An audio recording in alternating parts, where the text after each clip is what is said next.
Welcome to another edition of The Good Outdoors on 99.5 Kicks Country with Steve, Daryl, and Ronnie. It's everything about the outdoors. Take it away, guys. Oh, good morning. Good Monday morning on the Good Outdoors radio show. How y'all doing? All doing good. The official turkey turkey countdown has started. That's right. Got just a few days left to the Georgia turkey season. And, man, I'm fired up and ready. Man, I had a great weekend. I'm just excited to be here this morning. What about y'all? I'm glad to be here and finally get some rest, aren't you?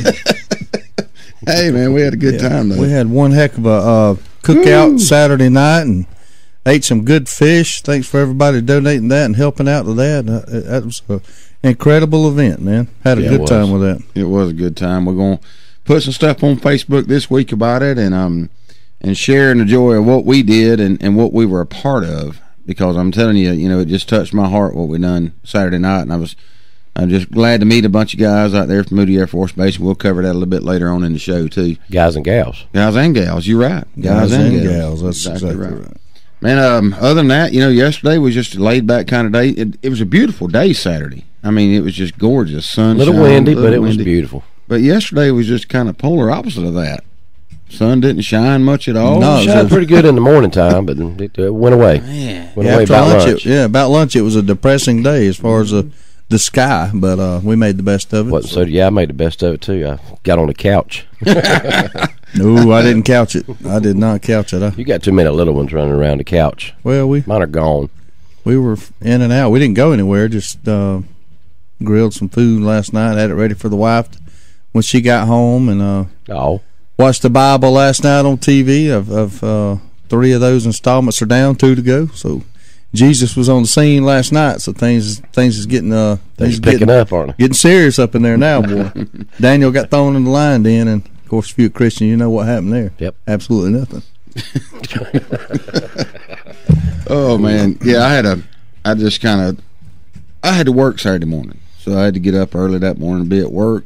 I was going to go listen for turkey Sunday morning, but I chickened out Saturday night.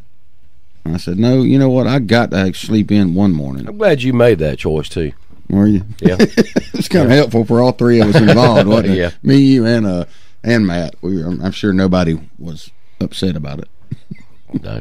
We weren't traumatized in the least. No, and it was a good thing I slept in because I was wore out, and as was everybody Now, else. let me get this straight. Was it a planned sleep in, or were you supposed to go listen and didn't show up? No. It was a plan. It was a plan to go up until almost bedtime Saturday night. Oh, so y'all made the decision. And then we all got a group text. Okay. I don't think we're going. I'm down with that now. And my wife, she knew exactly what it was because she heard me go, when I got that text. I was like, I got you now. She said, no, you don't have to get up in the morning, do you? I said, yeah, there was a lot of pictures posted over the weekend. The Alabama season came in this past Friday, and then the Florida season was already in, so there was a lot of birds hit the ground in Alabama and Florida again this past weekend. And I saw where Samson killed one. Cannon did get one. Yeah, good hunt from what I understand. Jimmy Gay Foots from Lowndes High School, now living in Dothan, popped him one. A lot of people were headed out. Of course, Davey Ferraro, the Hunt Strong guy, he went. I think his sister, if I'm not mistaken, got her first turkey down there. But that's awesome. He was preparing it to eat last night. So, and then Dirk Harrell, he was on his way Sunday morning with his boys down there to try to get one. I don't know if they were successful or not, but hope they were. But a lot of people were out in the woods this weekend, and I think it's our turn this time. Oh man, it's going to be even more and more up there this weekend. So we're going to have a good time. I'm going to get out there and get after them. The weather's not going to cooperate real well coming this weekend. Doesn't look like it. I hadn't looked that far. Still several days off. But you know what? That's only another challenge. That's all that is. Is it rain? Rain coming? Is that what you're thinking? Yep. Yep. Sure is. But we'll see. I mean, it's too early to predict that. It may speed up and get here and get over with, or it may stall. So who knows? That's right. We're going to pay close attention to it though, and we're going to see. It doesn't really matter if it's to me if it's thundering and lightning. As long as it ain't lightning and striking, I'm going to be out there. Well, if it's lightning, it's striking somewhere. So I'm going to stay with the thunder. I'll do a drizzle and the thunder. Other than that, they can have it. Yeah, it's a little. I don't like lightning either, striking, but as long as it's just once in a while. Don't have a good family history with lightning. Hard to get the old video camera out in the rain, though. That's the only bad part. Yeah. Man, just take electronics don't work good. Yeah. Lots of news. NASCAR race yesterday, Bristol, Tennessee. It was a little better, but not a lot. There's some wrecking going on and a little bit of tempers flaring, and I believe Casey Kane come out with a victory there. Mm-hmm. Joey Logano was a little threw this sucker in the dirt again. Yeah, I don't blame him on that one. Saw the replay. Yeah, he's a little crybaby. Oh yeah. If you're in the way, you're in the way. You shouldn't say nothing when somebody intentionally wrecks you. That's just bull. Yeah, I know. You should in the way, you're in the way. He didn't intentionally wreck him. He intentionally bumped him. Yeah. There's a difference. He didn't just want to rattle his cage. Maneuver him. He just kind of said, "Get out my way." Slow, Denny was going fast. You wouldn't go I don't know. I mean, hey, you got a microphone over there? No. Hush that. We're just kidding, Daryl. Well, me and Daryl talked about it this morning. Well, remember that. More importantly than that stupid going around in a circle crap, the NCAA basketball March Madness has been officially set and started. So I'm about to watch that crap. Well, okay. Tennis. Just remember I said this. Add up the number of viewers for NASCAR over the next 2 races, add up the total viewers in the NCAA tournament, and then get back with me on that. I can tell you already the NCAA is probably going to win because it won't even be close. One single event. There wasn't nobody at Bristol yesterday. I bet you could got a deal on some tickets. Probably could. It used to be the hardest ticket to get, I think, didn't it? Or one of the hardest. Elbow to elbow up in there. It wasn't that way yesterday. It's one single NASCAR event compared to one basketball game. I mean, one tournament. Is what Steve was asking. One single event to one tournament. No, I didn't say that. I said add up the next 2, television and attendance at the track. Okay, add up the next 2 basketball games. Next 2 March Madness basketball games. Yeah, yeah. It won't even be close this morning. It's not even close. Look at the points. Have y'all seen the points? Guess who's in the lead? NASCAR points. Brad. Who cares? Brad Keselowski's still there. Again. Who cares? There's only 800 races left. 30-something. I don't remember. It was 42 in a year, 36 in a year. Daryl, how many races are there? Who knows? Who cares? There's a bunch of them out there. 800.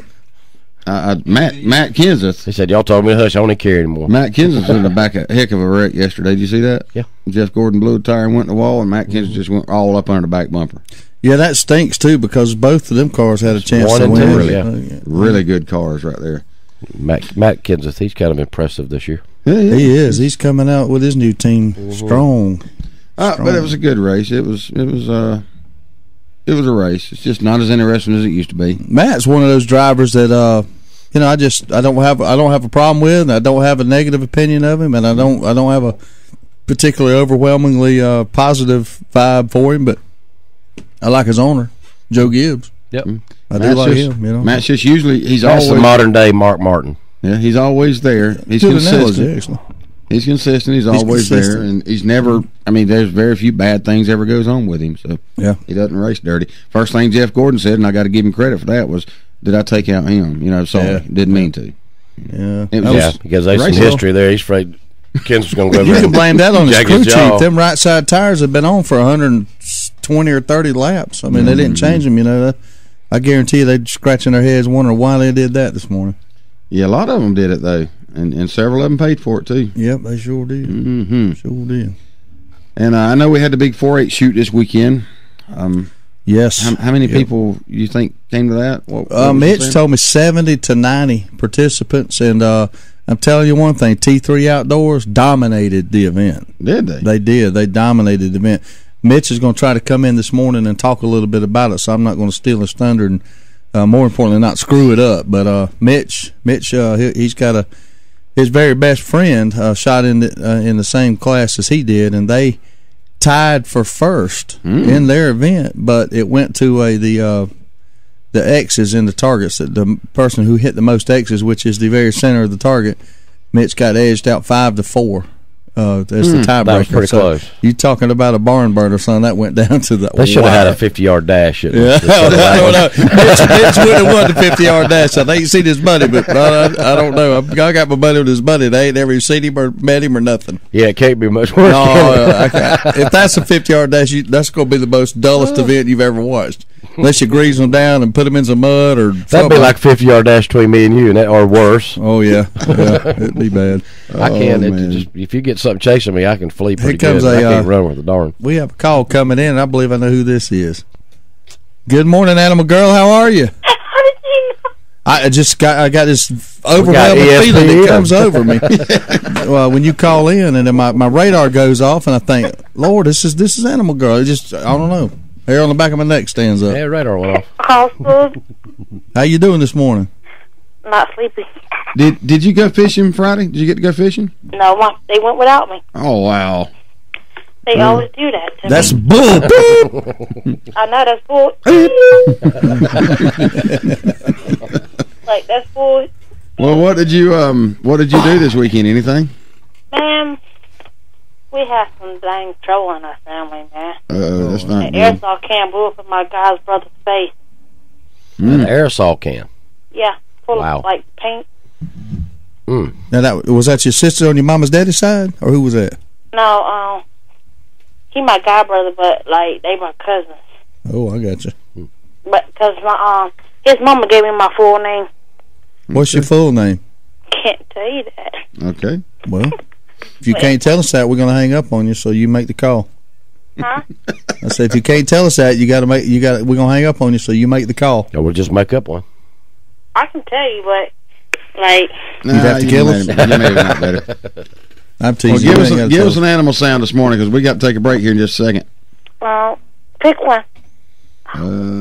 Hey, How about a road? I want to hear a rabbit. How about a road runner? Yeah, Roadrunner. you don't know what that one sounds like, do you? No, no. Come on, you never watched Road Runner Coyote. Come on. Let's hear the old faithful cow again that she did that morning. That sounded so good. Give us the cow sound. Let it rip, Tater Chip.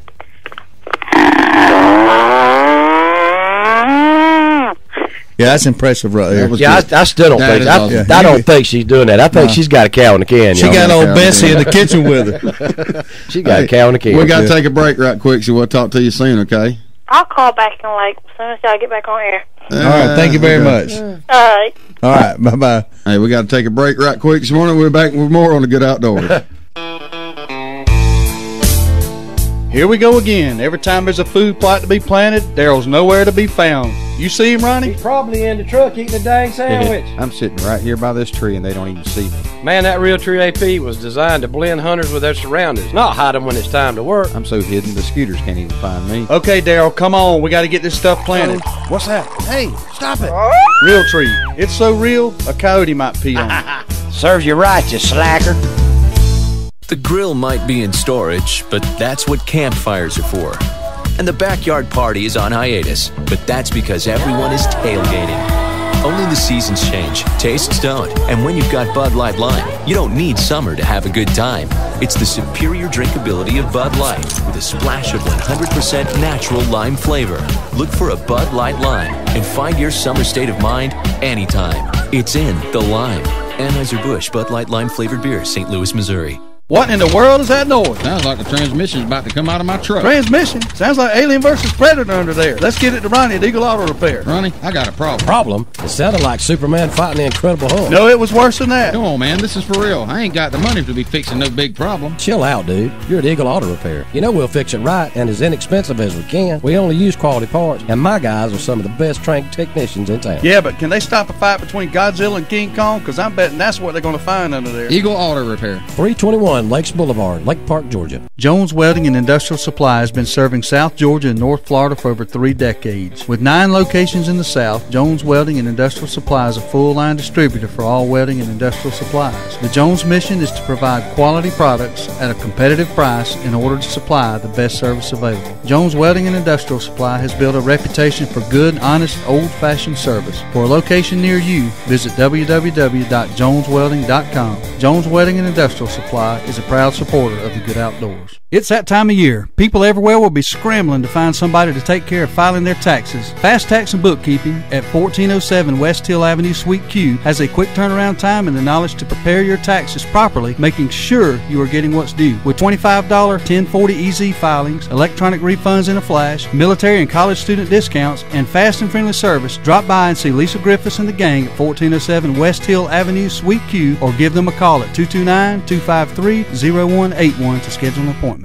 So you need a car, truck, or SUV? Look no further than Midway Auto Emporium at 4189 Bemis Road, Valdosta, Georgia. Cameron and Melissa Tucker has been serving the Valdosta area for over 7 years now. They are a family-owned and operated local business with hometown values and still believe in handshake deals. With a great selection of used cars, trucks, and SUVs, with a Carfax report on every one of them, along with bank financing at all credit levels and interest rates as low as 1.85% with approved credit. 4189 Bemis Road, or visit their website at midwayautoemporium.com. You're listening to The Good Outdoors with Steve, Daryl, and Ronnie on 99.5 Kicks Country. Now, let's get back to the fun. Hey, welcome back to The Good Outdoors, man. Straight out off the movie scene in Canada, 2 inmates escaped from Quebec jail in a helicopter. Did y'all read about that? No, yeah. how they in do broad that? daylight, the inmates climbed up a rope and into a hovering helicopter to make a daring daylight escape from a jail northwest of Montreal, but they were later recaptured. Golly, they had to have an accomplice. There's no doubt about that. No kidding. Somebody had remote control. Yeah, really. Well, I'm talking about more than just the airplane ding dong or the helicopter. I'm talking about some money. Yeah, they had to have some serious organization. There was more than one person involved in that. There's no doubt about it. Yeah, man. It's they tracked down the helicopter using escape Sunday afternoon, about 53 miles away from the jail, but only the chopper's pilot was still at the scene. He was taken to a local hospital and treated for shock. I don't understand. He might have been, shocked. He might have been, abducted and made to do it. I don't know what's going on there. Get me to the chopper. But that's pretty. You don't really hear about that a lot. No, you don't. That is definitely something you're probably not going to hear about that the rest of this year, possibly a lifetime, unless it's on a Hollywood movie. And, one of them picture flicks. That's right. And I see where the Colorado sheriff refuses to enforce the gun control bills. Y'all see that? Well, I heard it. Yeah, I heard it was coming. It was coming there. So the Colorado sheriff says he won't enforce 2 aggressive gun control measures waited to be signed into law by the governor. So John Hickenlooper is the governor of Colorado. Go Higgy. Go Higgy. But that guy, the sheriff in one of them Kentucky counties, he's been saying the same thing, that which there's no legislation pending in Kentucky, but he's talking about the federal one. He says if the federal gun legislation passes, he will not enforce it in his county. Mm-hmm. He said he swore an oath of office to uphold the Constitution, and that's what he's going to do. Yep. He said that that's just the way he rolls. So. One of the bill expands background checks on firearm purchases, and the other limits ammunition magazines to 15 rounds. And he's just said, the heck with y'all. The people did not want this. It's kind of done behind their back, so we just, I'm not going to enforce it. So y'all just do whatever y'all want to. Now, that's what gets me. 78% of the voting population is against it, yet they're passing it anyway. Yeah, they know more about it than we do. Is what they're saying. That's exactly what they're saying, and that's what ticks me off. That they want to do it. So anyway, yeah, I tell you what, I don't know, this Dianne Feinstein, whatever you call her, she's really trying to put it in there. But that Ted Cruz, I believe is his name, he ripped her a new one in that committee with C-SPAN. Yes, he did. He tore her up, and I don't think that's going nowhere. Even Wayne LaPierre from the NRA this weekend was speaking with a lot of confidence, saying that he did not think that the Congress or the House was going to have enough support for it to move forward. So let's hope that's correct. And several pieces of legislation moving through the Georgia judicial or Congress and Senate, and luckily appears, unless I'm missing something, it appears that they're all pretty good bills. They're not nothing inherently bad in there as far as taking away our rights. I think they're pretty much enhancing them, being able to carry them in bars and churches, whether you're for it or against it. At least it's not something where it's taken away. That's right. A right that we already have or a privilege we already had. It's trying to expand it, and if you're against that, fine, vote against it, do what you want to do, write your congressman. But thank God we're not in Colorado right now, because they are under attack. Man, they are. And they're going, it's going to come on, get stronger and stronger out there, I believe, and the citizens are going to stand up. And, once it's passed, it's going to be hard to do something against it. Yeah, just like Obamacare. But I guarantee you they'll put them people out of office and they'll try. Yep. Something will be done. Yeah, I don't see a lot of re-elections happening in Colorado. I may be wrong, but I don't either. I sure don't. Hey, if you're in the hospital with a gunshot wound to the groin, who's the first party you're going to blame? Well, I ain't going to have no party, so I don't even know what they're talking about. The first party. Ninjas, of course. That was the rationale for one Illinois teen who was taken to the hospital after being shot in that unfortunate area. How do you know it wasn't ninjas? And blamed it on 2 men with ninja masks. I'm getting to that. Problem is, when police investigated, they found no evidence of ninja involvement. Of course. But of course they wouldn't have anyway. Right. Would they, right? No. Ninjas are crafty. After some pressure from medical personnel, the 17-year-old, who officials says has gang ties, admitted he'd been driving a car and playing with a gun, multitasking, and it discharged in his lap. He probably should have stuck to blaming the ninjas. Why in the world would he want to give ninjas a bad name? Well, ninjas don't use guns. No, they don't. You're right. They use throwing stars. I've never run across stars. one. No, everyone I've ever seen in the movies, which you know the movies are true, or seen on the internet, which is totally true. So just stuff like that just pisses stars me and off. swords. Yeah. What are they? Stars and what? Swords. Swords. Well, you know that ticks me off. It's just giving ninjas a bad name. It's like Bigfoot. People getting attacked by Bigfoot when it really wasn't a Bigfoot. They're giving Bigfoots a bad name. Yep. Mm-hmm. It's just ridiculous. Why would you do that to a ninja? Mm-hmm. Ninjas work for 15 years before they're called ninjas. And now they want to get blamed for something stupid like that. Ninja ain't gonna shoot nobody on purpose or accidentally. No, you're right. They whatever they do, they have a plan to do theirs, don't they? I bet Bruce Lee is rolling over in his grave. Ooh, I bet he's mad. Although he wasn't a ninja. No, he wasn't. Raphael and Donatello, now those were ninjas. Ninja Turtles. Oh, good gracious. Oh, man. You know what? I'm so glad turkey season's coming up. You are? Yeah. Well, that's the first we've heard of that. Yeah, I'm glad it's coming. When's it come in, Daryl? This Saturday, I believe, is what I've been told. What date is that? I don't know, the 23rd, I think. I mean, not the best day of all year. The best day of all year. Yeah, I mean, the whole year. I mean, nothing's better than March 23rd. Can't be Easter, can't be Christmas, something like that. It's Well, you know what I March mean. 23rd. The birth of Jesus pales in comparison to the No, it turkey does season. not, but still. Not at all. No, we're teasing. Anyway, I want to cover a little bit about, turkey hunting. National Wild Turkey Federation, great group. We'll talk about a little bit about them this morning and events that are coming up around Georgia that you can participate in with the National Wild Turkey Federation. We'll talk about tips, some turkey hunting guide, tips to it, best bow hunting setups for turkeys, and that's an interesting one there because there's several different ways to bow hunt a turkey. Yep, all of them start with having a bow. Right. That's for sure. But we're going to cover a little bit of that this morning. We'll cover a little bit of other outdoor news. If anybody else has anything to chime in with this morning on outdoor news. But hopefully Mitch will come by. I'm interested to see how many people showed up for the 4-H shoot. So hopefully he'll come by this morning. Yeah, the Good Outdoors hotline will be open after 5 o'clock at 229-253-0995. We got a few topics we're going to cover this morning. So if anybody's trying to call in right now, we're not ignoring you. We just got to get to a few things. So keep that in mind. We're not ignoring you. We're just not taking your call right now. No, we hear it ringing over there. We actually... it's not stopping either, is it? No, it's not stopping. Popularity of the show tends to be vast. Mm-hmm. There's a lot of events around the state of Georgia. I want to cover that first with the National Wild Turkey Federation. Which is in the house. Yeah, good deal. The National Wild Turkey Federation does a lot of events throughout the state of Georgia to raise money and raise awareness. And those are good events to attend. You can look it up on the National Wild Turkey Federation's website, and they're coming to a city near you, but they're all over the place. I mean, Claxton, Georgia, Dawsonville, Georgia, Warner Robins, Georgia. There's one close to you, I guarantee you, Brunswick, Millersville. So just go down and support your local chapter of National Wild Turkey Federation.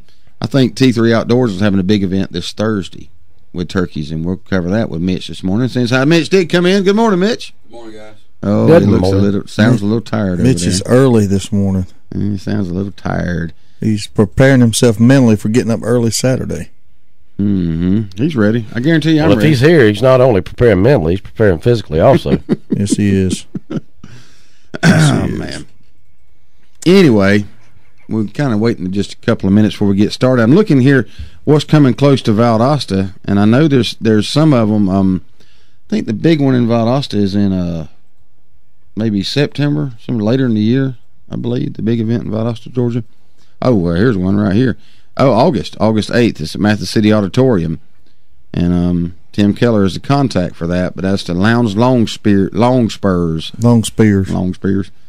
in Georgia and Valdosta, Georgia. Millen, Georgia, Dawsonville. There's several in Dawsonville and Bainbridge. One in Bainbridge coming up on it's in July 25th. So get out here and support your local chapters. Yeah, Trey and I went to the one that Tim put on last year. It was at the Country Club. It was a great event, man.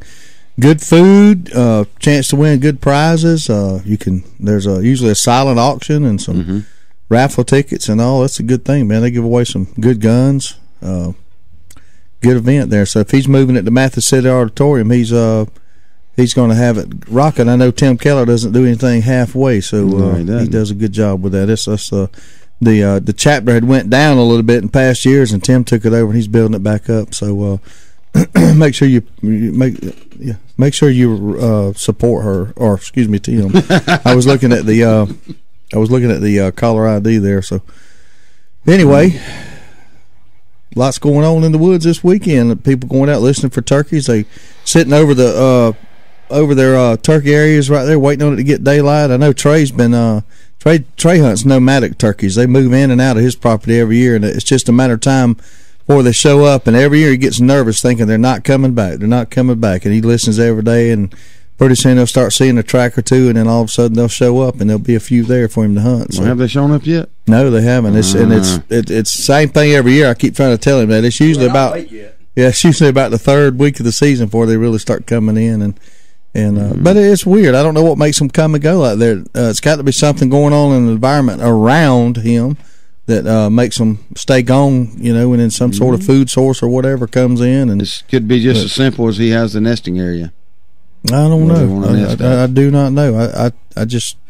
I can't put my finger on it, and I know it's driving him absolutely insane. So they'll be just across the creek over there on the old J.H. Bray land. They'll be over there, but they don't stay on his side too well. That is strange. Well, they'll move around on you. That's just strange as it can be. But if they've been there in the past, they'll be there this year. I guarantee you they'll be back. All we got to do is wait them out and sit there. And, you find him somewhere else over the weekend. That shouldn't be too hard.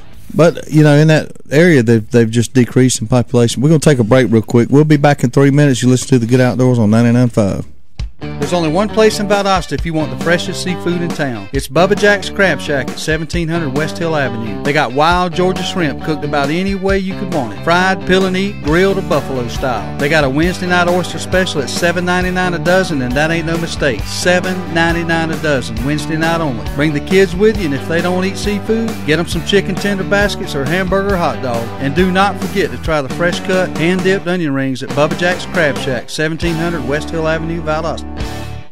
Val Optics on Patterson Street in Valdosta, Georgia has been providing 1-hour service for 25 years. From eyeglass repair to eye exams conducted by one of 2 on-site optometrists, Val Optics is there for all of your eyesight concerns. There is no need for an appointment, and most insurances are accepted. Val Optics also accepts outside prescriptions. So if you need eyeglass repair or an eye exam, stop by Val Optics at 601 North Patterson Street, Valdosta, Georgia. 25 years in business says it all.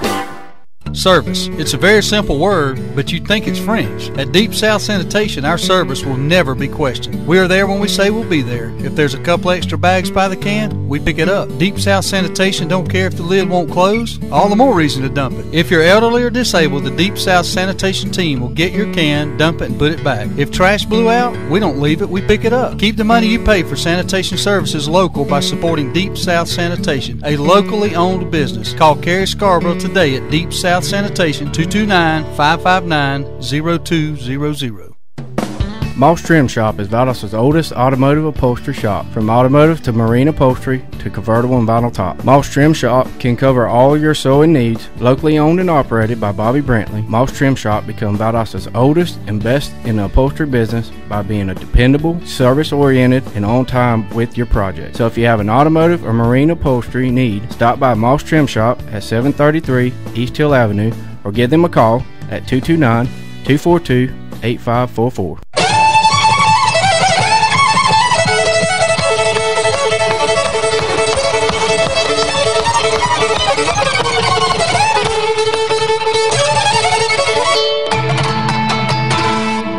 So how you do it, son?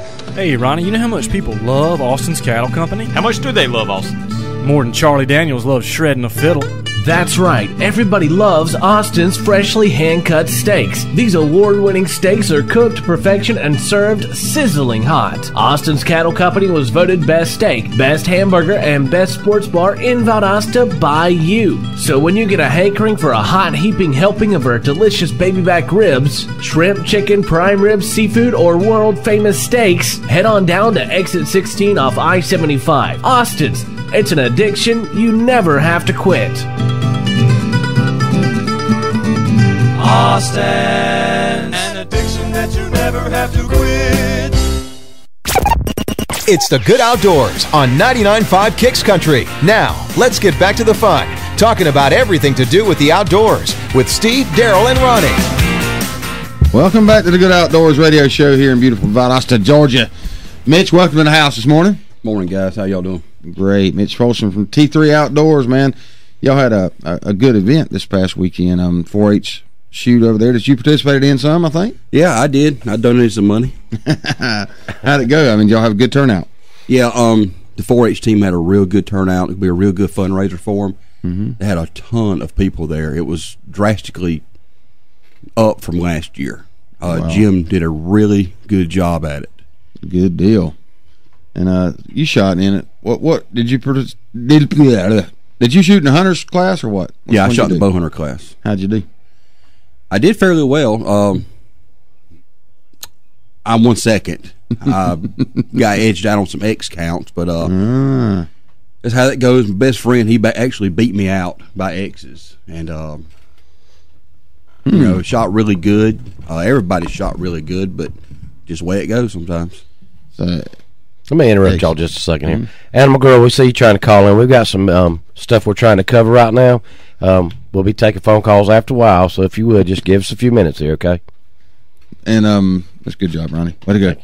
And second place, X count. Explain how you got wiped out on X count. What happened there? What we shot is the Vegas 3-spot format. Mm-hmm. You actually have 3 target faces on one sheet of target. You shoot 10 rounds of 3 arrows for a total of 30 arrows. Mm-hmm. Your score goes X, which is dead center, 10, 9, 8, 7, 6. Okay. An X is no more than a 10, but you score it as an X for a tiebreaker. So I shot a 280 out of a possible 300. Jaggum. Well, pretty good. When I did that, only had 4 X's, 4 to the center arrows. Right. Well, my buddy had 5. But we scored him as 10, so that made us 280. Right, both of you were 280. So he beat me out on X's. If we'd have tied on X's, we'd have went to 10 ring count, then to 9 ring count. Oh, okay. And on further down. So, but the possibilities of getting past the X count are rather slim as far as ties. So now, if we were in Vegas with the pros shooting or something like that, they would have probably shot a 300 with a 29 or 30X count. Really? Out there in X count makes you or breaks you. Wow. So when they go to play. What is this, 20, 30 yards? How far? 20 yards indoor. 20 yards. Wow. I mean, 20 yards is not that far of a shot, but when you are literally trying to put an arrow, I guess about in a spot size of a nickel every time for an X count. Yeah. With a non-magnified pin sight, it's very hard. That's pretty dang good. That's pretty good shooting right there. I probably couldn't even see the thing at 20 yards. Well, I was doing good to see it. You know, that's a lot better than what I'd be shooting. I'm glad I didn't go up there and try to get in it, would you? How many people were shooting in your round on the hunter's class with you guys? I think 15 actually signed up in the hunter class. Man, that's a pretty good turnout. Now, everybody else pretty much shot the open class, if you will, magnification, stuff like that. Man, that's pretty good. And you had a lot of kids participating, I'm sure. Oh, yeah, the 4-H kids were there. There was another county there. I don't know who it was, but they were there. They came and participated. I know I talked to Dawson Peak Saturday. He was going to go out there. I'd run out Southwind for a minute, seen them, and he was on his way. I think he was going to shoot at 1 o'clock, so I hadn't heard how he done. I haven't either. I haven't heard anything. I know I've got a rough list of who actually won some stuff out there. And I want to give a shout out to them. Yeah, please do. Daniel O'Connor, which is one of the youth shooters. He's actually on the team. He won his first place in his division, the youth division, and he also won top shot in his youth division. Nice. So he did really well. I know Daniel. He's a good kid. Bottom line, his dad's in archery with him. He's just a good kid, real likable. So he certainly deserves some applause on that. He did a real good job. Braden Cope, he shot in the senior class, which is basically a junior, senior in high school. He won the senior class in his division as well as a top shot. Don Faircloth, he shot in the Open Pro. It was the top dog class. He won his class as well as the top shot. And my buddy Mark Herron shot in the hunter class with me. He won the hunter class. Nice, man. That's a lot of good shooters showed up, didn't they? Yeah, it was some good competition. It was some people that never shot that type of format before that actually I believe will be back because they saw what it was about, saw the games out there. It was a real big turnout, real good time. I mean, where can you shoot a running buck at 50 yards? Yeah. Basically it was on a kid's four-wheeler frame, and the deer running circles, and you had to shoot it. I mean, if he run that same circle long enough, I could probably hit him. I don't know if I could or not. I've been doing there with a shotgun. Oh, yeah, man. I tell you, it sounds like y'all had a good turnout, and lots of money was raised, and lots of good fellowship being out there like that, and people being outdoors. It's good to see.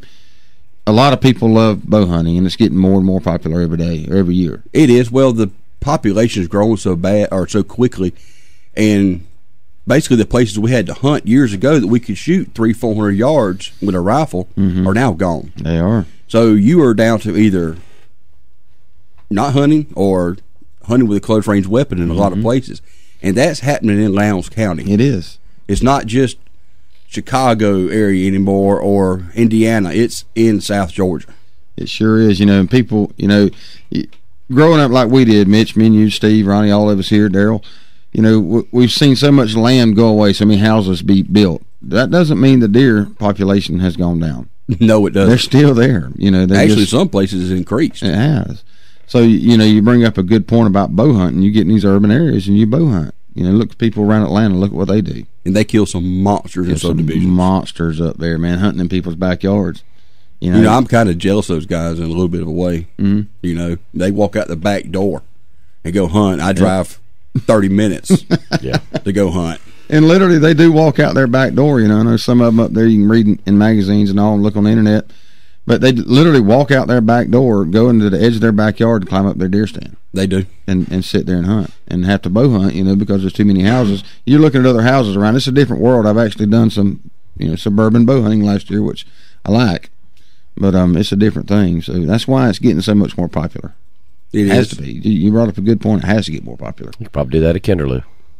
I guarantee you could. I know you could out there. Lots of deer out in that area. But I want to, I want to tell all the coaches at the 4-H team here in Lowndes County, thank you. They're doing a real good job with those kids. They are basically without those kids, bow hunting is going to die. Yeah. Or archery is going to die. And it's Coach Gary Crosby, Jim Barker, Don Faircloth, and Jamie Ford. And some of the kids that have graduated the 4-H program are coaching, like Jim talked about the other day when he was in here. They're doing a really good job, and they deserve all the credit for what's going on here. Yeah, because they're the ones, and the parents. Without the parents, this program would not exist, because it is an unbelievable amount of money that it takes to put a kid in this program. Oh yeah, it's a lot of money. I'm sure. I guarantee it is. And there's a lot of traveling expenses. They do. They travel a lot. They travel to these other counties to go shoot their tournaments. Like Lowndes County just had their fundraiser. Well, they may go up to, I'm just going to throw a county out there, Terrell County, They may go up there and shoot their tournament with them to help them raise money so that they can go to the next level, because all the teams are trying to get to a state tournament. Right. Well, it takes money to get the state tournament. After state goes nationals. That's a lot of money. So everything they do is for the kids to get them to the next level. That's awesome. And the coaches and the parents, they're the ones that deserve all the credit for getting it done. You know, why wouldn't you want to put your kid in something like that? You know, I'd rather have my kid involved in some sort of sport, which like archery or any other sport out there, and spend money on them doing that than I had just to spend money to let them play video games or go to the mall or something like that with their friends. You know, I'd rather have them involved, especially with some of the outdoors. I mean, those kids absolutely love it. They sleep, eat archery. That's all they do. That's all they want to do. And it's just a good program. My kids are coming up; they'll be in it, I'm sure. Oh yeah, I guarantee you. And 4-H has so many other things to offer too. You know, great events. They have a shotgun team too. They do. You know, and they do a lot of shooting with it. So I just commend them and commend the people that volunteer their time, because all the coaches that coach this 4-H archery team all volunteer. They are volunteer, no pay. No pay whatsoever. And they're taking time away from their kids, their families, taking time off work to help another kid. Says a lot. Says a lot about them, you know. Can't say enough about the good things that are going on with the 4-H and what was shown this past weekend. I was actually at work Saturday morning right across the street from there, and we see people start pulling in and getting ready. They were setting up early. They got there early and started setting up. So there's a lot involved with it. You think about all that time was just volunteered this weekend by these people to set this thing up. I'm sure it started Friday. Get it all set, or even before that, get it all set up, get everything going through. You got concession stand going on. You have to get stuff donated, to give away, food donated, to keep the cost down as much as you can. There's a lot to do, and it's all volunteer, and that's just amazing that people take their time out to do that. Sure is. Well, man, I tell you what, it's a good event, good cause. Raise money for 4-H, and glad that you came by today, and you're not leaving yet, because I got a lot more to cover too.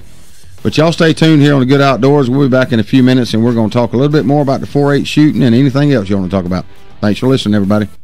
With over 40,000 machines in the field, the pro's choice is Dixie Chopper. Be a pro, buy a chopper. Built right here in America with one simple goal. Build a mower that cuts more grass and doesn't break when you use it.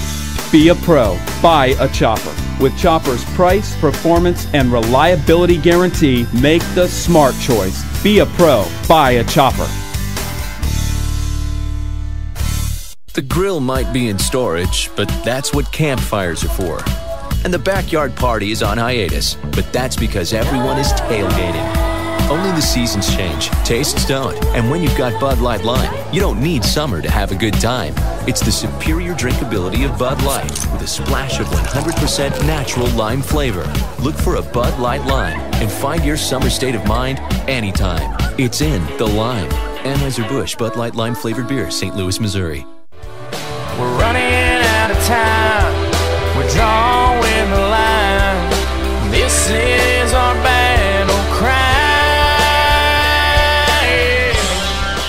Huntin' is Good TV is an action-packed hunting show with a mission to secure our hunting heritage. Join Steve Nichols, Trey Weatherington, and Neil Armati each week as they hunt across the U.S. and Canada with pro athletes, actors, wounded warriors, kids, and regular old Joes who know hunting is good. Huntin' is Good TV airs on Pursuit Channel and is available on Dish Network Channel 240 and DirecTV Channel 604. For more info, visit huntingisgoodtv.com and follow on Facebook at facebook.com/HIG TV show. You can also use your high-speed internet connection to watch online by logging on to filmon.com at the airtimes posted on our website. And remember, hunting is good. This is our battle cry.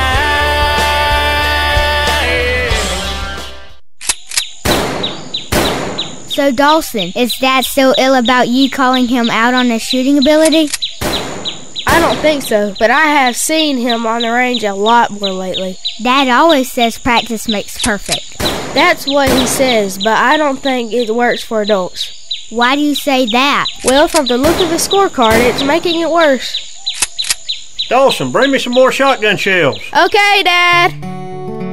If you need some practice, come by Southwind Clays and Quail on the Quitman Highway just past the river headed towards Quitman. With a top-notch clubhouse, a 5-stand, sporting clays range, as well as a rifle and pistol range, Southwind has what you need to succeed. World-class quail hunting is also available with some of the finest bird dogs around. Dad sure shoots a lot. Yeah, if he keeps this up, Mom's gonna be mad. Why is that? Because he's spending all Mom's shopping money on shotgun shells.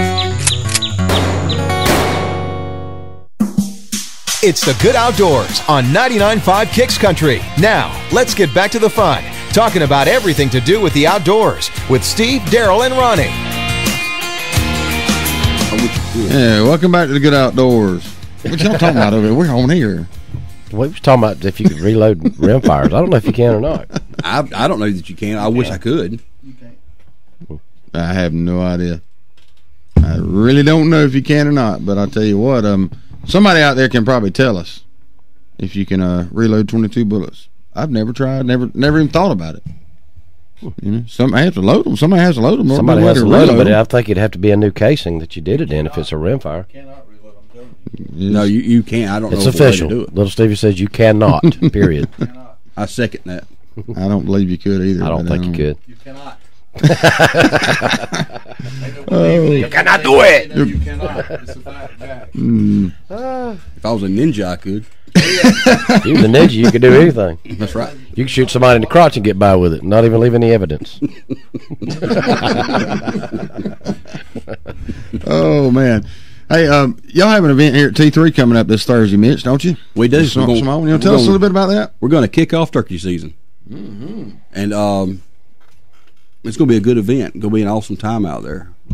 So it starts Thursday, 5 to 8. And Kevin Farr from Pecker Wrecker Turkey Calls is going to be there running his calls, showcasing them. And it's going to be a store-wide sale, some light refreshments. I don't know what that means. But we're going to kick off turkey season and get it rolling. Good deal. So he's going to be there doing demonstrations on his calls and stuff like that. Right. And he's a pretty good caller, isn't he? From what I've he's heard. Better than I am. From what I've heard, he's better than most people I've ever heard. Mm-hmm. Yeah, I'm kind of wondering about these light refreshments. What is that, a water cooler and some saltines? Could be. Might be. Might be some sardines, too. Yeah. Never can tell. Don't have him. That would be very light for me. And what I was going to be involved with it, he'll be doing some turkey calling, some demonstrations, and selling some calls. And what else you going to do? Basically, it's a store-wide sale. Basically, just to kick off the season. I know I'm a big procrastinator when it comes to getting my stuff together at the last moment. And that's kind of where we're going with that. Get everybody in there, get them pumped up, ready for Saturday morning. Hopefully sell some calls, sell some products, let people meet Kevin so they can see his calls and actually how good they are, and just have a good time. Well, you say you're a procrastinator getting all your stuff together. Really, my stuff stays together for turkey hunting. I never take it apart. My camouflage, which is different, it's all right there together. All I got to do is open up my closet, get in that section, get it out, and go. Not me. Well, I say that section. He means pull out that part of the pile. Well, that part of the pile. But anyway, now you're talking what I'm talking about. I do have one little thing that gets me every year. I always have turkey calls, diaphragm calls in my pockets of different jackets or shirts or whatever I'm at work at that time. So sometimes I have to pull them out. I may forget one or two, but I always have backups. Because I've always got them, in my shirts at work, playing and messing, driving down the road, making people look at me like I'm crazier than I am. I was going to say crazy, but I said crazier I am.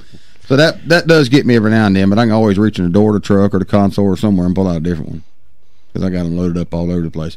But getting ready for turkey season, that is a big thing. Mitch, are you going to try to kill one with a bow this year? I'm going to go. You're going to go? With the bow.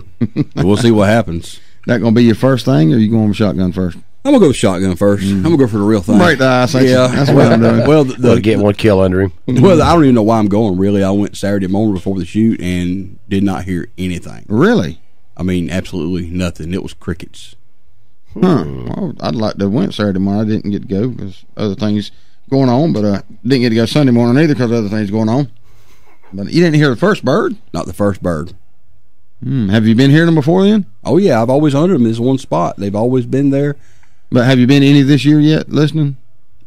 No, I'm a procrastinator. That's right. Yeah, 1 week before. Well, now ain't nothing wrong with that. They're always there, but that's well. See, I don't want to booger them up.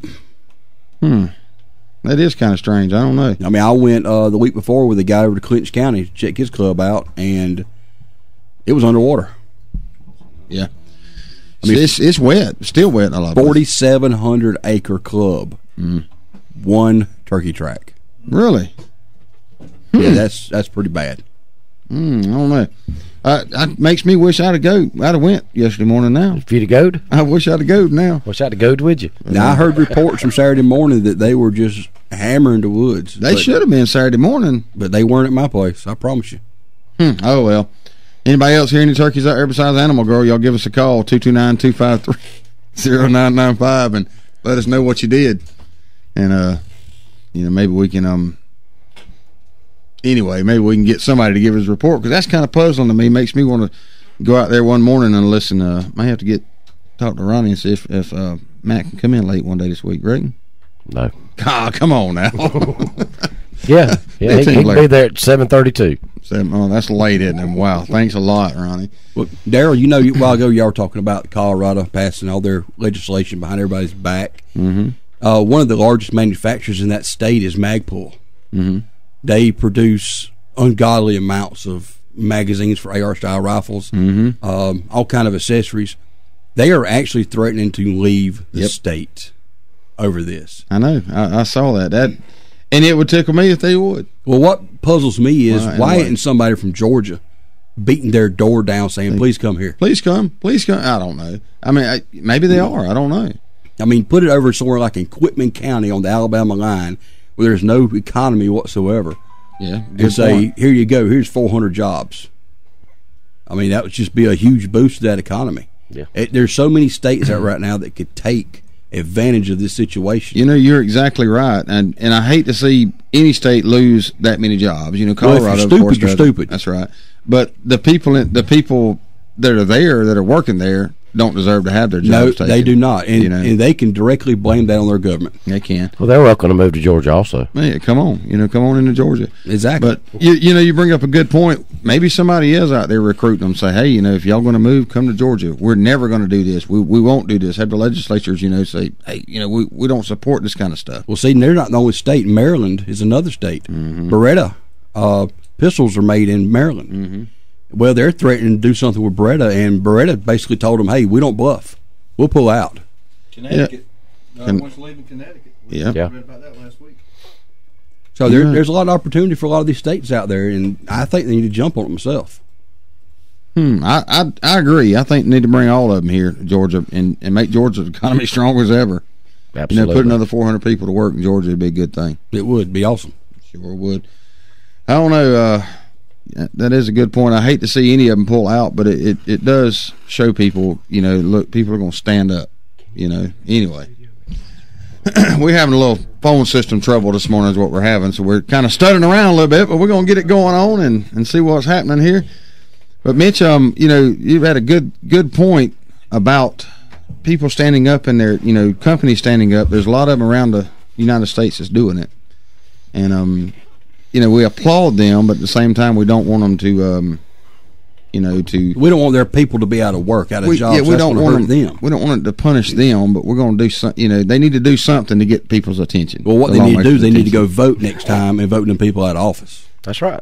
I mean, we're the ones. We thought that would have worked last time around, but somehow it didn't. Well, we're the ones. We are our own worst enemy. Period. Bottom line. We need to put these people out of office that are not doing what we want them to do or what we need them to do. And, until we do that, it's going to happen. What you got to remember is you're fighting against someone that's as passionate against us as we are against them. Here's the big difference between as far as the vote. And it's our own fault. When I'm saying that, I'm talking collectively, not necessarily the people in this room. I'm sure we all voted.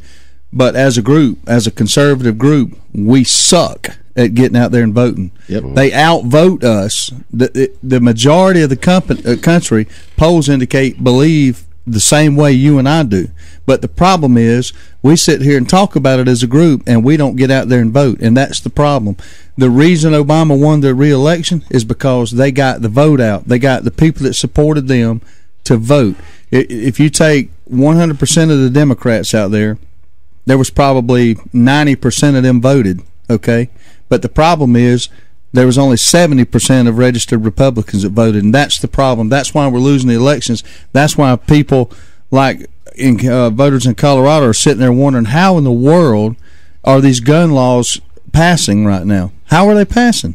Well, it's because you didn't get out and vote. So you got your own self to blame. So you're right. You get out and vote. If you're not voting, it's very simple.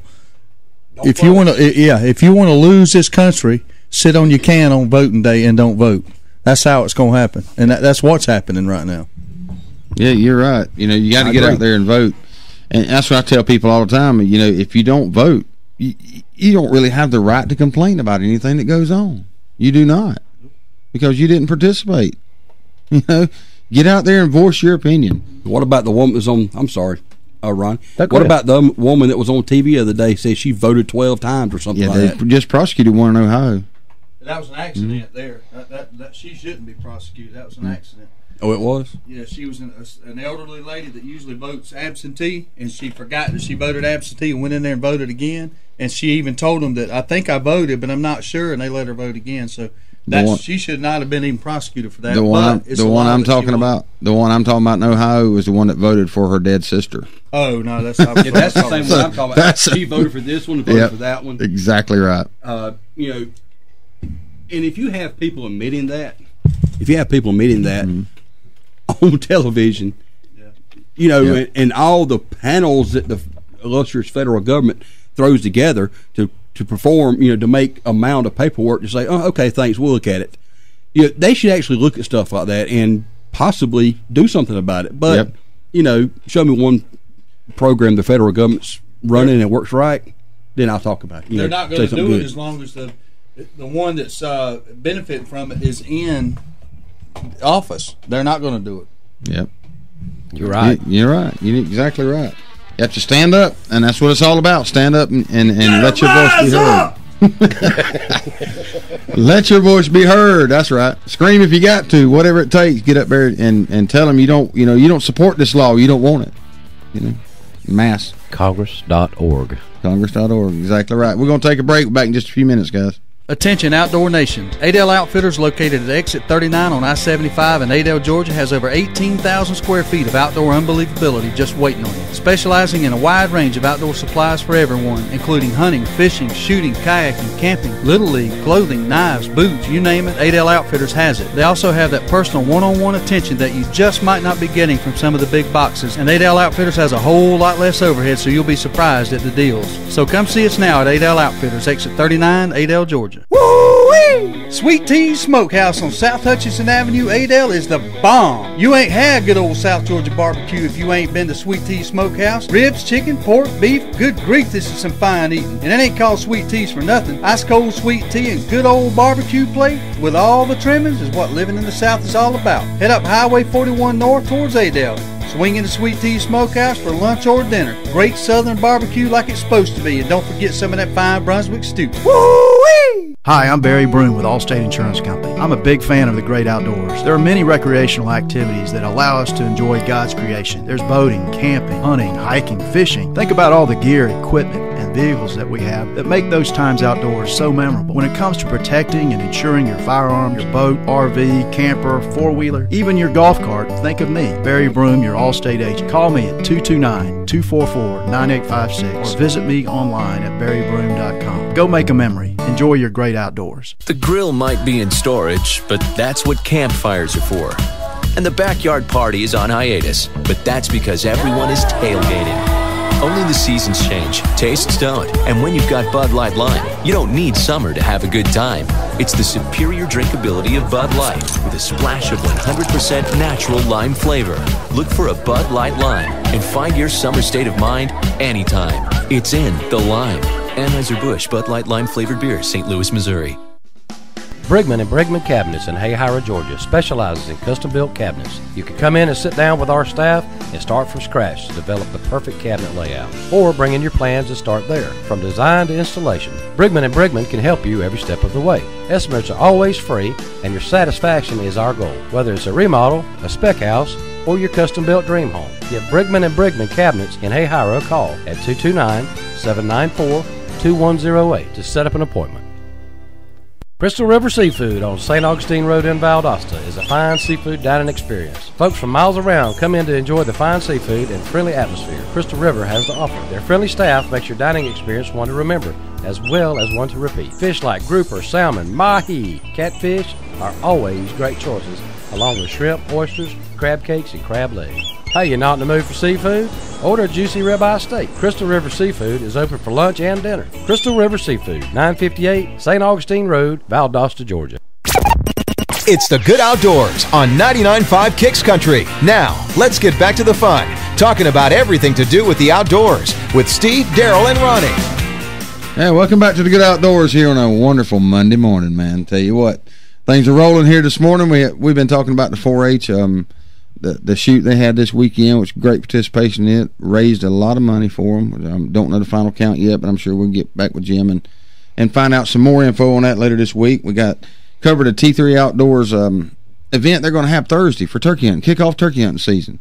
Have a local turkey call manufacturer up there, and he'll be demonstrating some of his calls and how to use them and listen to what he does. Man, I'm about ready to do me some turkey hunting. I know you are, and I will be so glad when that kicks in. One of the best, really won't. One of the best ways to learn, pick up tips and all about turkey hunting is to participate in events like they're having at T3. You get out there in front of other people. You might hear something, a story that I had a person might say I had a gobbler hang up on the other side of a fence, and I did this, and I was able to get him. Yep. And then you might be in a situation, it could be years down the road, and you think back to that day at T3 where you heard this guy say, well, he did this, I'm going to give it a try. And then, bam, you got your big old 5-year-old bird you've been trying to kill for, 8 years. Mm-hmm. Does that add up? It does. In my world, it does. Oh, man. But I know, Steve, you're going to try with your bow. I think you want exclusively. I can tell you this. If I ever kill a turkey in my life again, it will be with a bow. I've dedicated myself to it. I don't care how frustrated I get. I'm on a mission, and that's what I'm going to do. Good luck. I think you'll do it this year. Well, I hope so. I got that feeling. I'm going to try, and that's another thing. Your success is directly related to your effort. So it's going to come down to how many chances I get. Not only how many times you go, but how many opportunities you get. Like last year, Trey and I went, and this is kind of when I decided, and I started going that way. And I was sitting there with that gun, thinking. Then this is just a personal thing, thinking. That we saw that there was 2 gobblers out. excuse me, were out there, and of course he looked like he had a 21-inch beard. And he's out there at 80 yards, and you can't shoot him. And I thought to myself then, the same thing can happen with a shotgun as it can with a rifle, as far as being out of range. And there's just some challenges. I'm not going to be in a blind. I'm not. Now, if I go out west, in Nebraska or Kansas, I may end up in a blind. I don't know. But as far as an eastern, can't see myself doing it out of a blind. I'm just going to try my best to do it. Do it the old-fashioned way. To the extent that I'm sitting there with a compound bow rather than a limb and a string and a flint broadhead. But I ain't gonna get that crazy. But probably round you some of that up if you want. Yeah, and it's just I've been. What's really got me on this is Sam Clement. I have filmed him on many turkey hunting excursions with a bow, and I bet you Sam has shot well over 100 with his bow, and I would venture to say that probably. I'd say a good 80% of those were inside of 8 yards. That's pretty close. He'll set his decoy up, and it's just his thing. And I'm telling you, man, there's nothing like it. You can hear everything going on with that turkey when he's at 8 yards and interacting with that decoy. And I'll have to say this: I've not bow hunted turkeys with anybody else but Sam Clement. But if also Tim Knight. if there's two guys out there that are better than them two, I mean, I don't see how. There's just not enough room to be that much better than them. I mean, they can get it done. They know what they're doing. So you're probably going to need a decoy or two. Oh, you're going to have a decoy. You're not going to have to get something to take the attention off of you. You're not going to shoot one with a bow. Well, let me tell you this. Chuck Jernigan just chimed in to me, Steve, and said, you need a blind because you're so dang ugly. Here we go. Chuck, I'm gonna take it easy on you, my man, and there ain't but two words that describes the reason I'm gonna take it easy on you. Scum sauce. You did hand me a bottle of scum sauce down there at the event Saturday, and for that I'm eternally grateful, and I'm gonna try my best not to get in this war of words with you. I'm gonna calm down here and you know, I think in not so many words you said I look like the south end of a northbound mule. I think that's what you was trying to say. And but I'm gonna let it slide on you this morning, Chuck. So I see the resemblance now. Okay. Keep on pushing. Keep on pushing. I had to go by Chuck's house and pick my bottle up. Did you? I sure did on the way home that night. I had to pull up in there and grab mine. Well, he obviously likes me better because he hand-delivered mine. He wanted me to know where his Daryl had to bag it up. So you gave me some of me. Well, you don't want to know, Mitch. It's Mitch just asked what is scum sauce, and you really don't want to know, but it's Louisiana scum sauce. It's a hot sauce that's evidently real good. And Chuck one day wanted to make sure he got some to the Good Outdoors crew, and he delivered down to Eagle Auto Repair. And Daryl and I never saw any, so it must be really good. No. It's a fact. It's a fact that Daryl and I never saw any. You got it. There's no discussion there. It was delivered to bottles you and gave one away to another friend of the Good Outdoors. Yep, I got 2 bottles. Thank you, Daryl. Thank you. What? There's no difference in the facts. It was delivered to you. It didn't give it to us, Ronnie, which was its intended destination. You misunderstood my intention. I'm sure I did, but I tried to make the most of it. Yeah, I don't think he was complimenting you there or helping you out. I was trying to sway the outcome of that, but it did not work. Anyway, back to turkeys and bow hunting. Yeah, something important. I think Mitch was about to chime in and say something, unless he forgot it during all the hoopla. You talk about decoys. Mojo has a new decoy this year. It's a Jake. It's remote controlled. You hit the button, it works 40, 50 yards out. You hit the button, his fan comes up and goes back down. He goes into strut. Turns a circle, don't he? Well, he will if you accidentally shoot him because he's going to be on the stake. But, you know, that's going to be a demise of many longbeards this season. It will. Y'all got them on stock, don't you? We do. We have them. Good. I'm going to try to see if I can borrow one. You know how that goes sometimes. We call that field testing. Taking it for a test drive. So, Judd, if you're listening, Mitch needs to field test it. Tim Knight was one of the first ones that I know of that used a gobbler decoy, and he mounted one. Tim's an award-winning taxidermist, and he mounted one, and he built a fan on there, and it's got a Zebco 808 reel that he mashes the button, takes it back to his little hideout there, and he uses that string, pulls it back and forth to make that tail go up and down. So what Mojo has done is took the string and the Zebco 808 out of the equation and made it electronic, where all you got to do now is mash the button to make the fan go up and down. So good product there. So make sure you check the legality of it in the state you're hunting in, because some states don't allow electronic aided decoys. So make sure that it's legal. I have not checked on that. I have not either. In Georgia, you can't use electronic call. I do know that for sure. I don't know about the decoys.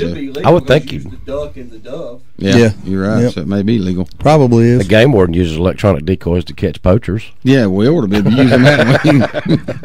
Interesting that you said that. Yeah, I mean, when they first come out with that, there was a few people that challenged that as entrapment and won and got off. And then I don't think it's too easy. I think they must have changed the law there, but you don't get off of it now. So do not use that as a defense. You're screwed. Yeah. All more power to them. Whatever they got to use to catch people doing it illegal, it's fine. I don't care. Now that it's out of our systems, I don't care what they do. If you shoot a deer and sparks fly at him, you better scat. Oof. You can always tell them a ninja did it. Yeah. There was actually one stolen in Echoes County when it was out on stakeout one night. The game warden over there had his stolen one time years ago. He must have been taking a nap. I don't know, but about as sharp as a bowling ball. I used to know the guy that done that actually snuck up there and got him, but he gave him back to me. He was just having a joke with him. It was kind of a fun thing. I think he thought it was too funny. Every time I've ever played a joke on law enforcement, they took it seriously. Yeah. I was just kidding. Sure you were. Don't you find it ironic, if you think about it, that the colors that symbolize freedom, red, white, and blue, are also the ones that when they pull up behind you, they're arresting you? Yeah, this kind of odd. It's weird. It just don't even seem right, you know. But it's also ironic that all those colors are that found is on your the gobbler. freedom. That is your freedom oozing out of your life. And all those turkeys are found on the gobbler, so it should be the national bird. All those turkeys are found on the gobbler. All those colors are found on the gobbler. Sorry, So Daryl, actually, Steve, if I'm not incorrect, I believe Benjamin Franklin wanted to make the turkey the national bird. Yep, you are correct. Exactly, but right. they didn't want him because they thought the turkey was dumb. Well, he does look stupid. He does. Turkey looks really Obviously, dumb. you never killed one before. Oh, yeah. I've killed him. I said he looks stupid. I did not say he was stupid. No, they're not stupid. I personally, I mean, I don't think a turkey is and I want to say this in the context. I don't think a turkey is the bird that I want representing my company, my country. Or company, for that matter. Yeah. Eagle Auto Repair is much better than Turkey Auto Repair. Yeah. But what I was saying is, I don't think that a turkey is near the hunting challenge as many other species of animal to hunt. And what I mean by that, I want you to take it in the proper context. If you go turkey hunting, first of all, you got a huge advantage. One, and the biggest, is that they don't move at night. Okay, so comparing that with a white-tailed deer, it puts in a whole other realm. Secondly, the turkey can't smell, or if he can smell, he doesn't identify human odor with danger. So you taking that's two obvious. big If specific. Daryl kills him, he does not recognize human odor. Yeah, either that or he's always hunted in the right wind direction. But there's a lot of people that has killed turkeys that have not killed 130 class bucks. And I'm just saying, I think if somebody told me you got to take this year and you got to kill a mature gobbler or a mature whitetail or you're going to die, I'm going after the turkey. I'm going after the turkey, and that's just my opinion on that. So we're going to take a quick break here in just a second, but I don't know, what's your thoughts on that? You can give us a call after the break at 229-253-0995, and what's smarter, whitetail deer or turkey? It'll be a good debate. I've got my opinion. I'm sure you got yours. So again, 229-253-0995 is the number to call. We'll be back here in about 3 minutes. Hang in there. We'll be right back. Service. It's a very simple word, but you'd think it's French. At Deep South Sanitation, our service will never be questioned. We are there when we say we'll be there. If there's a couple extra bags by the can, we pick it up. Deep South Sanitation don't care if the lid won't close. All the more reason to dump it. If you're elderly or disabled, the Deep South Sanitation team will get your can, dump it, and put it back. If trash blew out, we don't leave it, we pick it up. Keep the money you pay for sanitation services local by supporting Deep South Sanitation, a locally owned business. Call Carrie Scarborough today at Deep South Sanitation, 229-559-0200. It's that time of year. People everywhere will be scrambling to find somebody to take care of filing their taxes. Fast Tax and Bookkeeping at 1407 West Hill Avenue, Suite Q has a quick turnaround time and the knowledge to prepare your taxes properly, making sure you are getting what's due. With $25 1040 EZ filings, electronic refunds in a flash, military and college student discounts, and fast and friendly service, drop by and see Lisa Griffiths and the gang at 1407 West Hill Avenue, Suite Q, or give them a call at 229-253-0181 to schedule an appointment.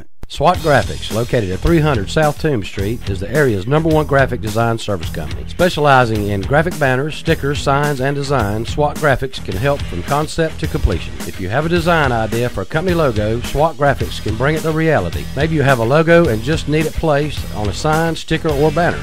Whatever the case, stop by SWAT Graphics at 300 South Toombs Street, Valdosta, or give them a call at 241-9185. SWAT Graphics, proud sponsor of the Good Outdoors. Moss Trim Shop is Valdosta's oldest automotive upholstery shop. From automotive to marine upholstery to convertible and vinyl top, Moss Trim Shop can cover all your sewing needs. Locally owned and operated by Bobby Brantley, Moss Trim Shop become Valdosta's oldest and best in the upholstery business by being a dependable, service-oriented, and on time with your project. So if you have an automotive or marine upholstery need, stop by Moss Trim Shop at 733 East Hill Avenue or give them a call at 229-242-8544. There's only one place in Valdosta if you want the freshest seafood in town. It's Bubba Jack's Crab Shack at 1700 West Hill Avenue. They got wild Georgia shrimp cooked about any way you could want it. Fried, peel and eat, grilled, or buffalo style. They got a Wednesday night oyster special at $7.99 a dozen, and that ain't no mistake. $7.99 a dozen, Wednesday night only. Bring the kids with you, and if they don't eat seafood, get them some chicken tender baskets or hamburger hot dog. And do not forget to try the fresh cut, hand-dipped onion rings at Bubba Jack's Crab Shack, 1700 West Hill Avenue, Valdosta.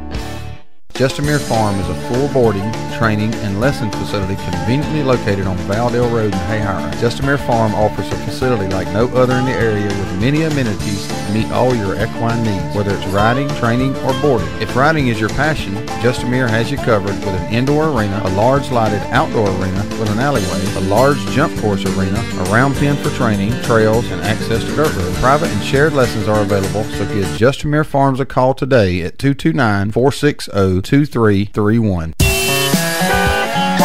You're listening to The Good Outdoors with Steve, Daryl, and Ronnie on 99.5 Kicks Country. Now, let's get back to the fun. Welcome back to The Good Outdoors. Just before break, Steve was out talking about how turkeys are not smart as a deer. We had a call, but we had to... I didn't say that. I have to correct my statement there. We had a call coming in just before the break, so you can call back now, 229-253-0995, and chime in on what you think about a turkey and being, I don't know how you would put it, Steve. What'd you say? In Steve's defense, he did not say that a deer was smarter than a turkey. I did not make that statement. I said that given the difference between the species, if I had a year to shoot one, I think your odds are better to shoot a mature gobbler than it is to shoot a mature whitetail. I wasn't saying anything about how smart one was over the other.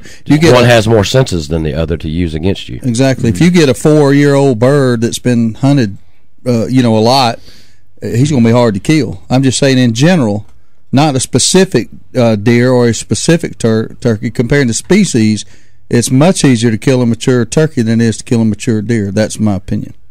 Okay, I will agree with that.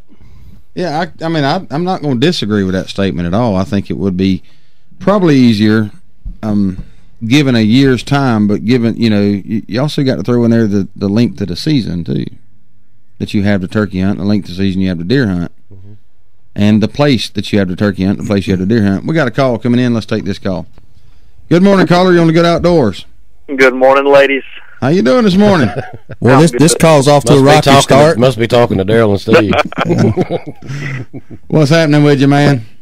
Not much. We're yeah, always working. What am I working? What's your opinion on turkey versus deer? I'll be honest with you. I've seen turkey ricks and deer ricks. I think they both just not smart. You think they're both not smart? Yeah.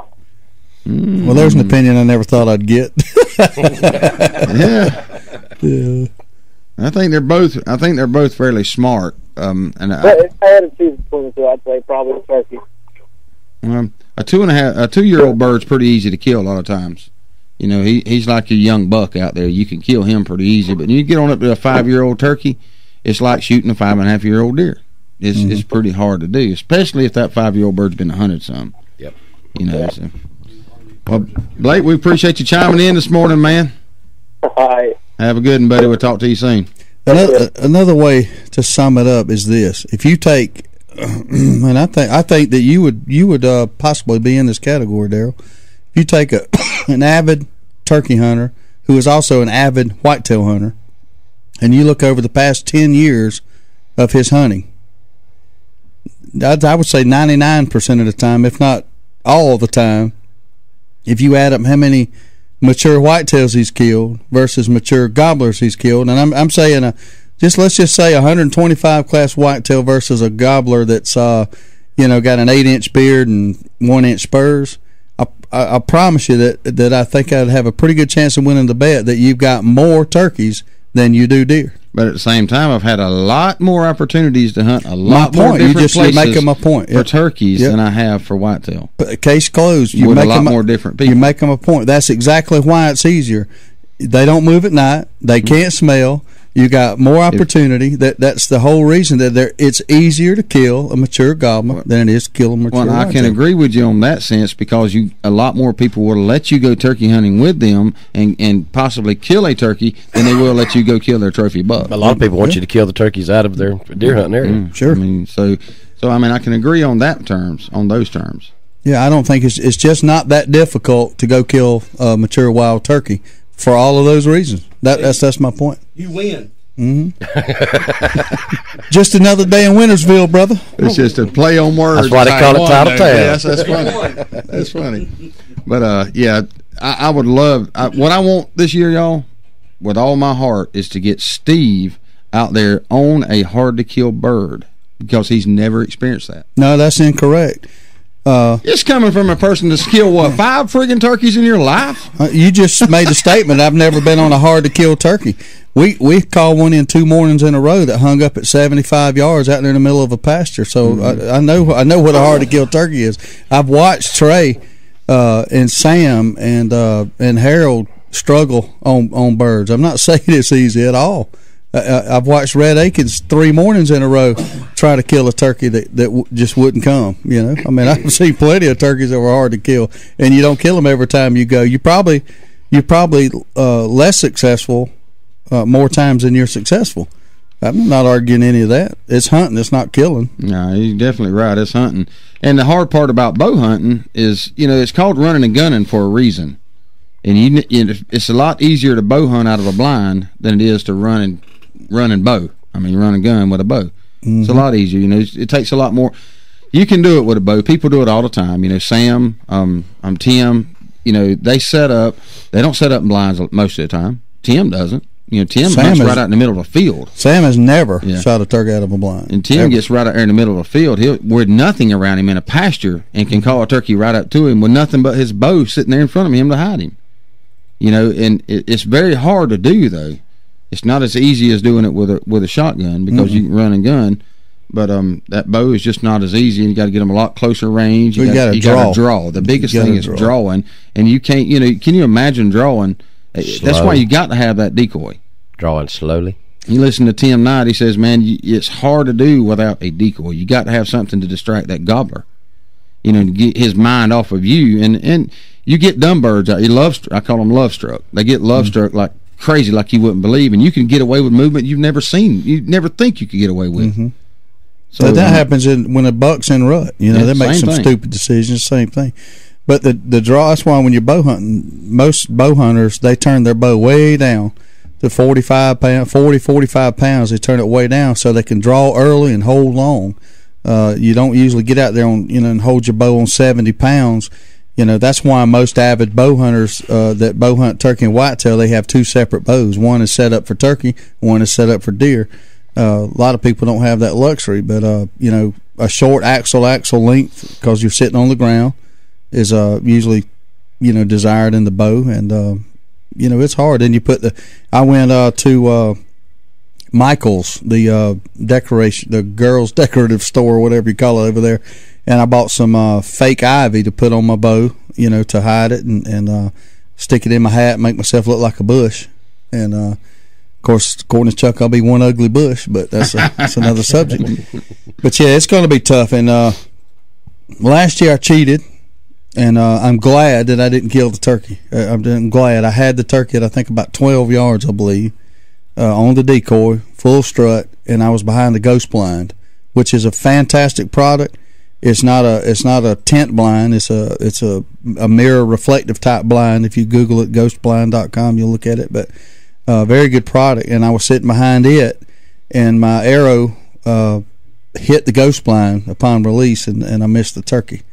But that was enough to tick you off and make you want to go do it again. But I'm glad I didn't hit it, because I want to do it au naturel. I don't want to blind. It's just my thing. I want to be in the bushes hidden, and I may not can get it done. I don't know. That's a pretty good blind whenever you forget it's there. Yeah, that's a good one. Yep. I can tell you this, if that would have been me sitting behind that blind, I'd have still been happy if I'd have killed that turkey. I know what you're saying, Steve. I'm not knocking that. But still, I mean, I don't give a crap. Turkey's a turkey. But I fully agree with what Steve was saying. Steve, you talk about having 2 different bow setups, one for whitetail and one for turkey.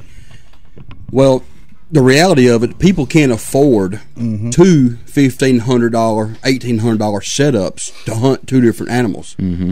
Well, you just made me think a minute. We have the perfect bow for that. The Infinite Edge by Bowtech. Yep. 5 to 70 pounds. Any draw length will fit anybody in this room. That will be an ultimate turkey hunting bow because you're going to get into that bow for about $400, and you will have a dedicated setup for turkeys. It's short axle. Could be any draw weight between 5 and 70 pounds that you choose. Of course, you want to be ethical about it and have a high enough bow poundage to actually kill the bird. But you can get into it for little or no money compared to an actual setup that you're going to use for white-tailed deer.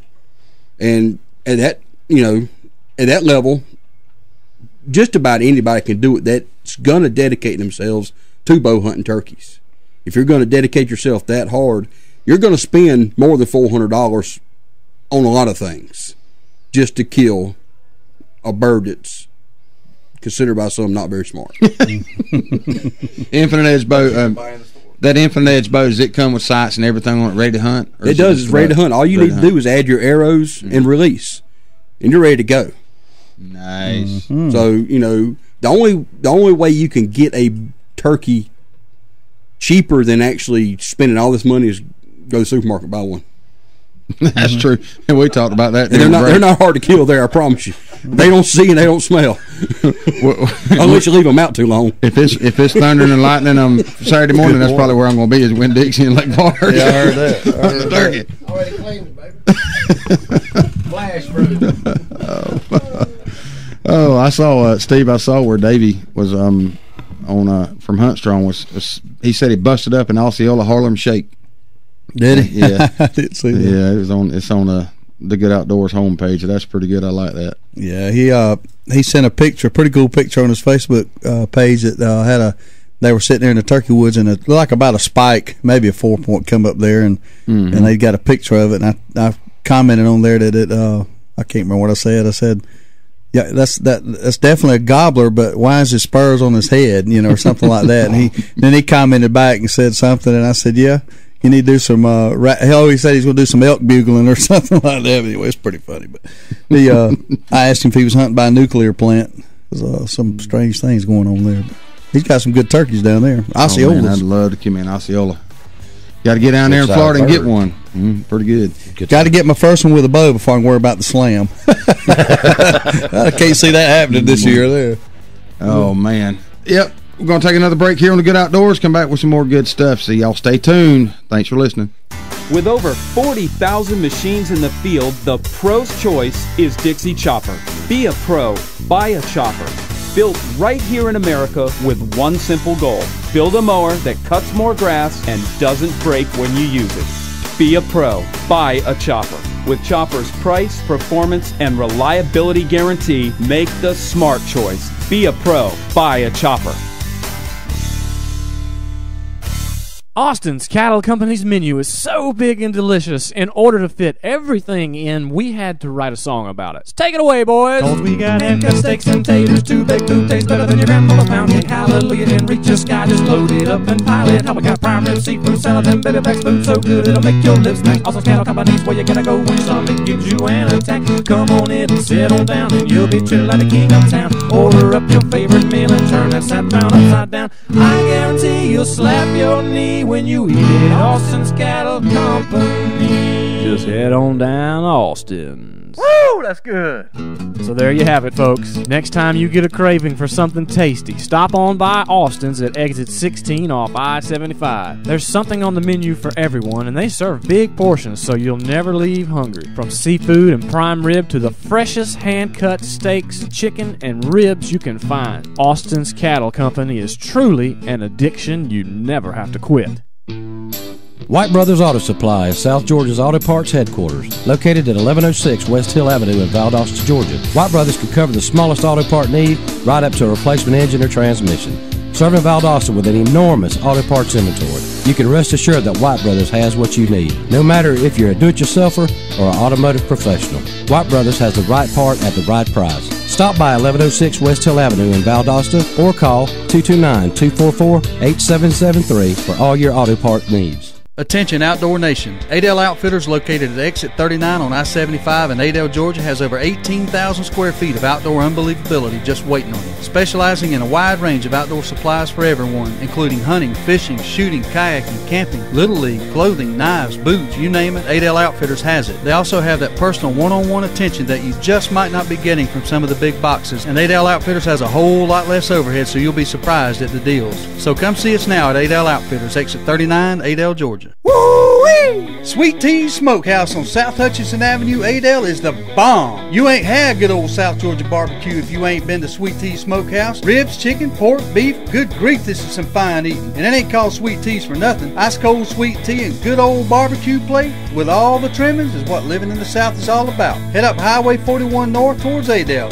Swing into Sweet Tea Smokehouse for lunch or dinner. Great southern barbecue like it's supposed to be. And don't forget some of that fine Brunswick stew. Woo-wee! You're listening to The Good Outdoors with Steve, Daryl, and Ronnie on 99.5 Kicks Country. Now, let's get back to the fun.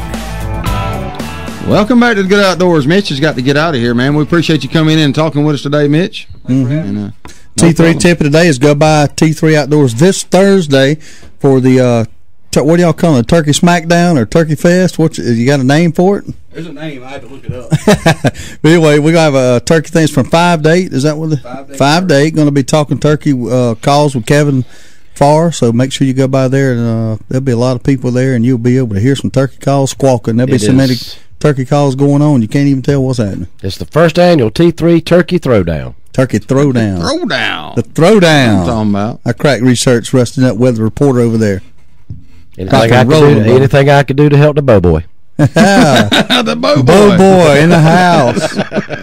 Go by and see Mitch at T3, man. They got a fine selection of turkey hunting equipment. The new Mojo electronic decoy remote control is going to be the demise of many gobblers this season. I'd try to check me one of them out. Yes, sir. I'm going to get permission from Michelle to buy one. How much some things cost? About $100? Put it on your credit card. She won't know it till 30 days. 150, 160? Yeah, I think it was $149.95 or something like that. Is that what your discount? I need the Bow Boy discount. Well, I tried. I'm going to have to go back and check them out. Oh, yeah. Andy Jarmilio. Oh, man. Yes, sir. Good T3. Fine things going on at T3. No doubt about it. Let's have the Rusty Night weather report. Y'all want to do the Rusty Night weather report? Let's do this thing. Brought to you by Powerhouse Outdoor Equipment. It's currently 62 degrees. Today, a few showers this morning with isolated thunderstorms developing during the afternoon. High around 80 degrees. Going to get almost like summertime today. Wind south at 10 to 20 miles per hour. Chance of rain 30%. Tonight, scattered thunderstorms during the evening. Cloudy skies after midnight. Low 63 degrees, wind south-southwest at 5 to 10 miles per hour, chance of rain 50%. Tomorrow, isolated thunderstorms in the morning, and skies turning partly cloudy late, high of 76 degrees, winds northwest at 10 to 15 miles per hour, chance of rain 30%. Interesting weather. That's all you get for $1. Rain. Wow. Ashley Coombs posted a picture of the old Hayhire High School burning. That's an interesting photo. That's really cool. good. So we got call coming in. Good morning, caller. You on the air on the Good Outdoors. How you doing? Hey, good morning, guys. What's up, Chuck? First and foremost, I just had to call and tell that was awesome Saturday. Yeah, it was. What a great time. Yeah, we hadn't talked much about it. We'll make some more comments, but we had some deploying airmen from Moody Air Force Base that we put on a fish fry for. Chuck, you were integral in that. We appreciate your help there. But, man, what an amazing feeling to have those guys out there with their wives, their children, and be able to do that for them. Yeah, I mean, you were talking about it's amazing people that have never eaten fried fish. I know it. Or grits. Yeah, cheese grits. Or coleslaw. Like, what? You never ate coleslaw? Never been to a KFC in your life, huh? And I'm going to have to give kudos to my man Ronnie here for some of the finest hush puppies I've ever put in my mouth. And the the really good thing about it was the way he prepared them with that tool he had. That he cut them out, dropped them in there. Man, them things were cooked to perfection. They were very good, very except good. for the first. I want to comment on Steve about the smartness of the turkey. I think it depends on the situation where you're at, where you're set up. I mean, if you're set up where they can't see you, it don't matter what comes by you, you're gonna kill it. Yeah, that's true. If you're set up good enough. If it helps when they don't know you're there, that's for sure. Yeah, try to make it as natural as it can be, and they'll make a mistake, just like an old deer. Same thing. That's right. Well, have a good time, guys. I enjoyed it, man. Y'all take care. I'll talk to y'all tomorrow morning. All right, How about you get back to bed, because you sound like you just rolled out. We'll see you, buddy. See you. Yeah, we put on a fish fry, and I have to say this: my partners here, Ronnie and Daryl, did pretty much 100% of the organizing. They did a fine job, and went off without a hitch. We had brim, bass, catfish. Lord, I don't know what else, and it was all good, right down to the cupcakes and the cake. Yes. So, got another call coming in. We'll go ahead and take it right now. Good morning, caller. You're on the Good Outdoors. How are you? Well, other than missing that organization situation, hey, that rhymed, didn't it? I think you planned that out. Reminds me of a Jesse Jackson speech. Wait a minute now, Stevie. You're going to turn me into Bulldog this morning. Oh, Lord. Look out now. Well, we sure hated you missed it. I wouldn't go that far. I love you too much. We were looking forward to you being there. I'm sorry you couldn't make it. But I just wanted to call, touch base with y'all while I'm still in range. Well, good deal. Where you headed this morning? Cedar Springs. Cedar Springs. That in Georgia? That's in Georgia. It's just this side of Chattahoochee. All right, Hoochie. Yeah, the old Hoochie Coochie. The hooch.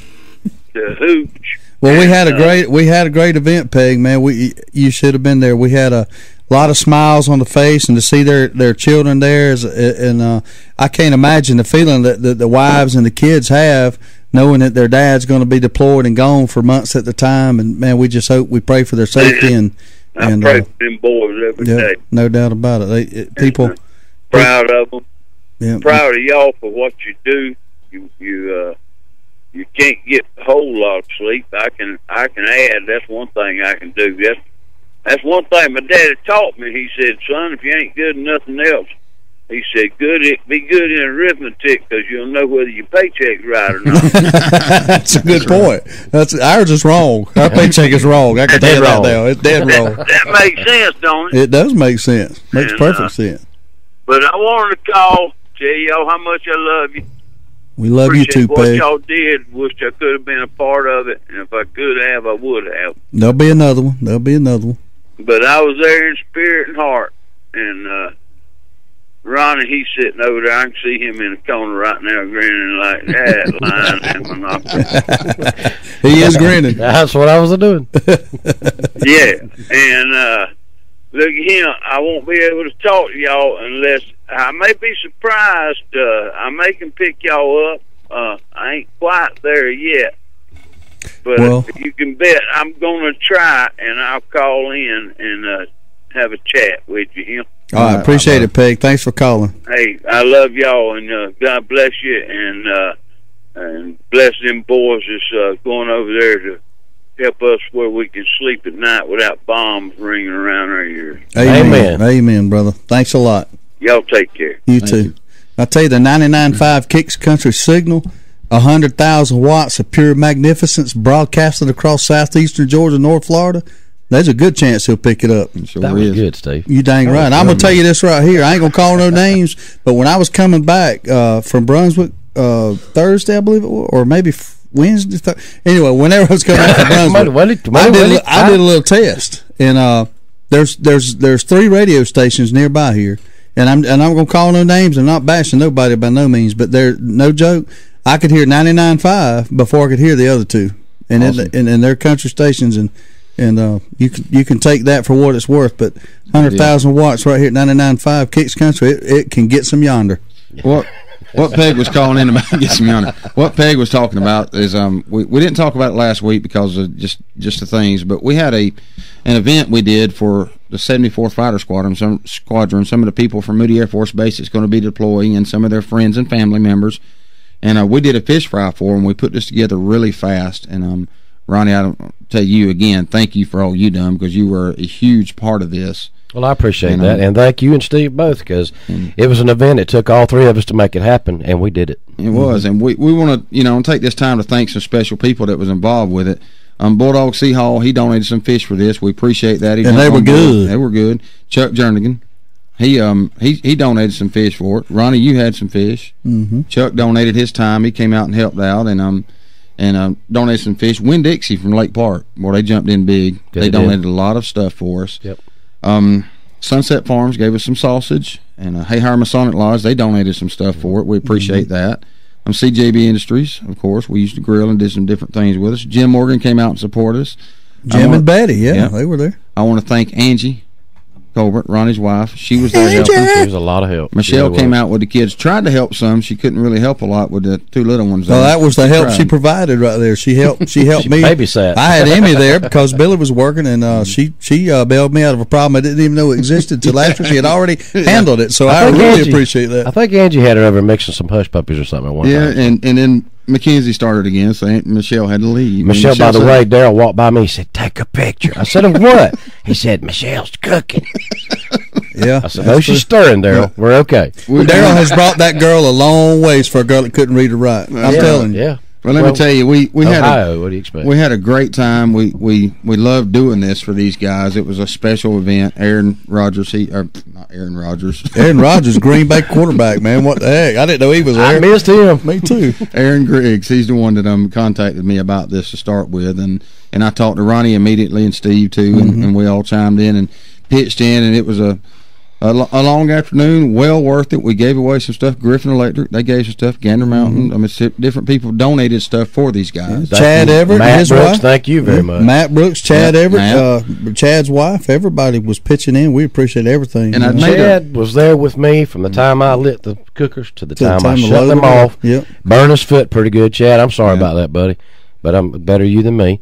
Maybe why I had you manning that cooker. I made a list last night of everybody. Had everybody on it, and I forgot my list this morning. But Chad, we appreciate that. Matt, he was there. Matt came and helped us load up to get out there. Matt was there the whole time. You mentioned Bulldog. He gave us some fish. Yeah, Bulldog gave some fish on it. I just want to make sure I don't miss anybody. Bulldog brought a lot of the bass, didn't he? Yeah. Man, that's what I was tearing up. That bass was good. I didn't even get to the catfish because of the bass. It got in the way. I was up there and the line when people were coming through, because a lot of people didn't know what kind of fish they were.